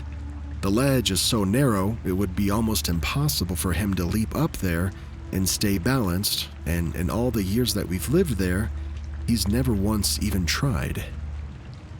So I leave my stuff up there, and we head out.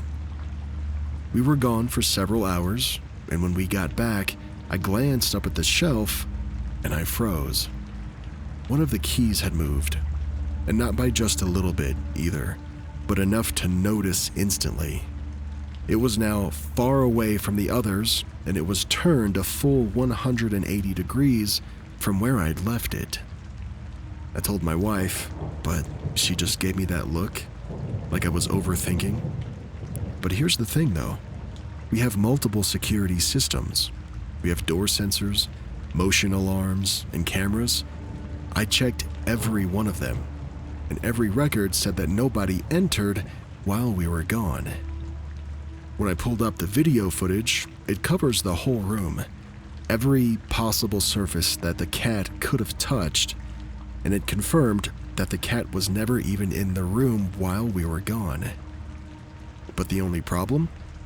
The angle left the very top of that shelf just out of frame. I could see the entire room perfectly, but that little tiny space where I left my keys on the edge of that shelf was just out of view. This is the second time that something like this has happened in our house. Something strange, albeit incredibly subtle, but still caught just enough to know that it wasn't natural, but never in a way that counts as, quote, proof to anyone else. It's just enough to make me doubt reality, but not enough to convince anyone else that I'm not crazy. You ever have anything like this happen to you?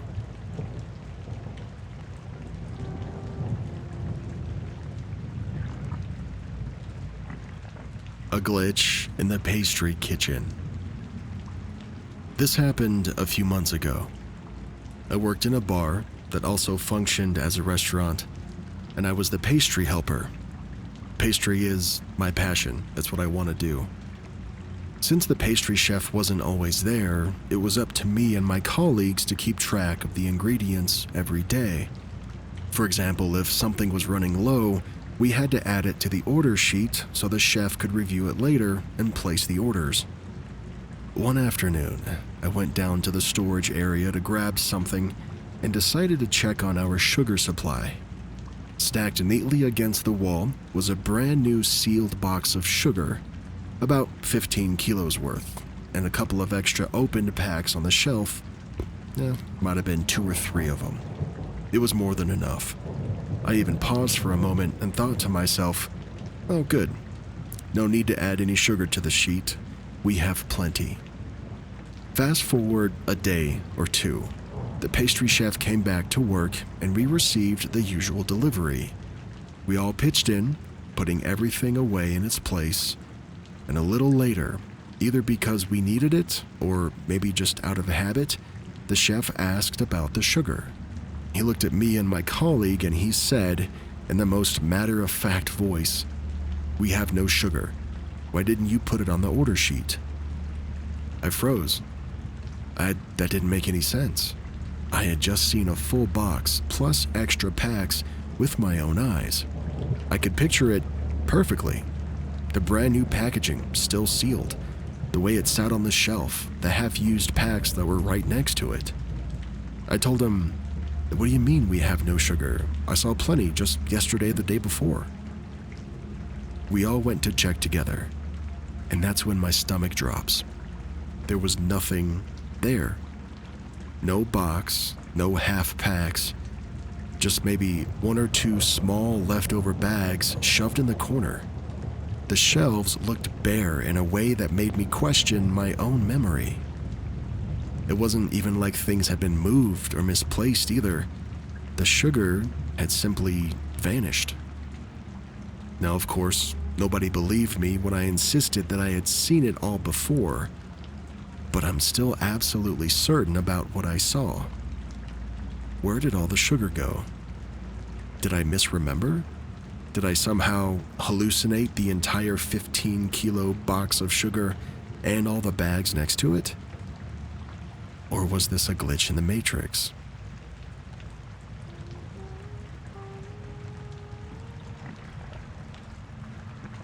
Okay, reach into your cabinet and pull out your biggest bowl, get the milk from the fridge, and grab your one special spoon that you can't eat without.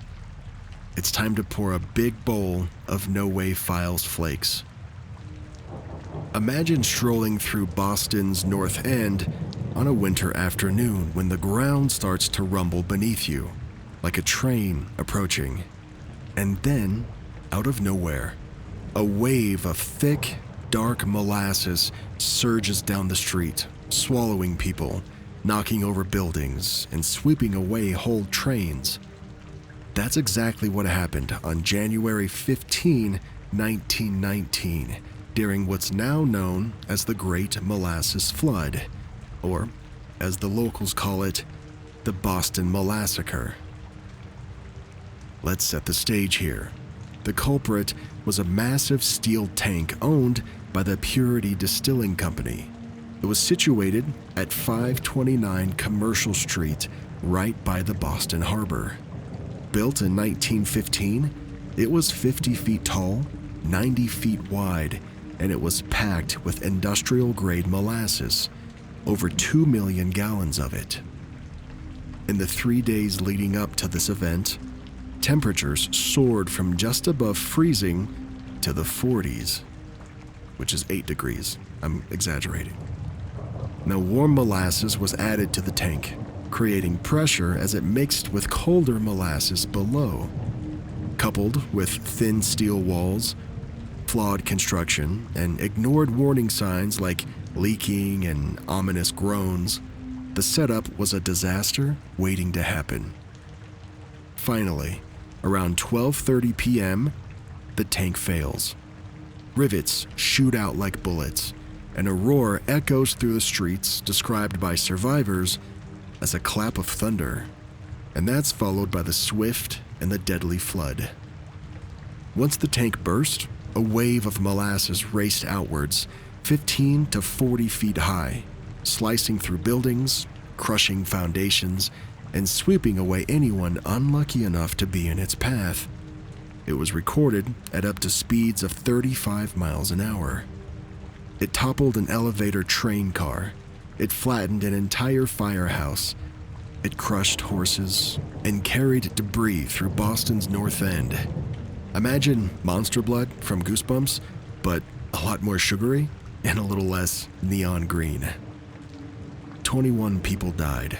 150 were injured. Some of them suffocated, some of them were crushed, and others were simply frozen in place by all that sludge.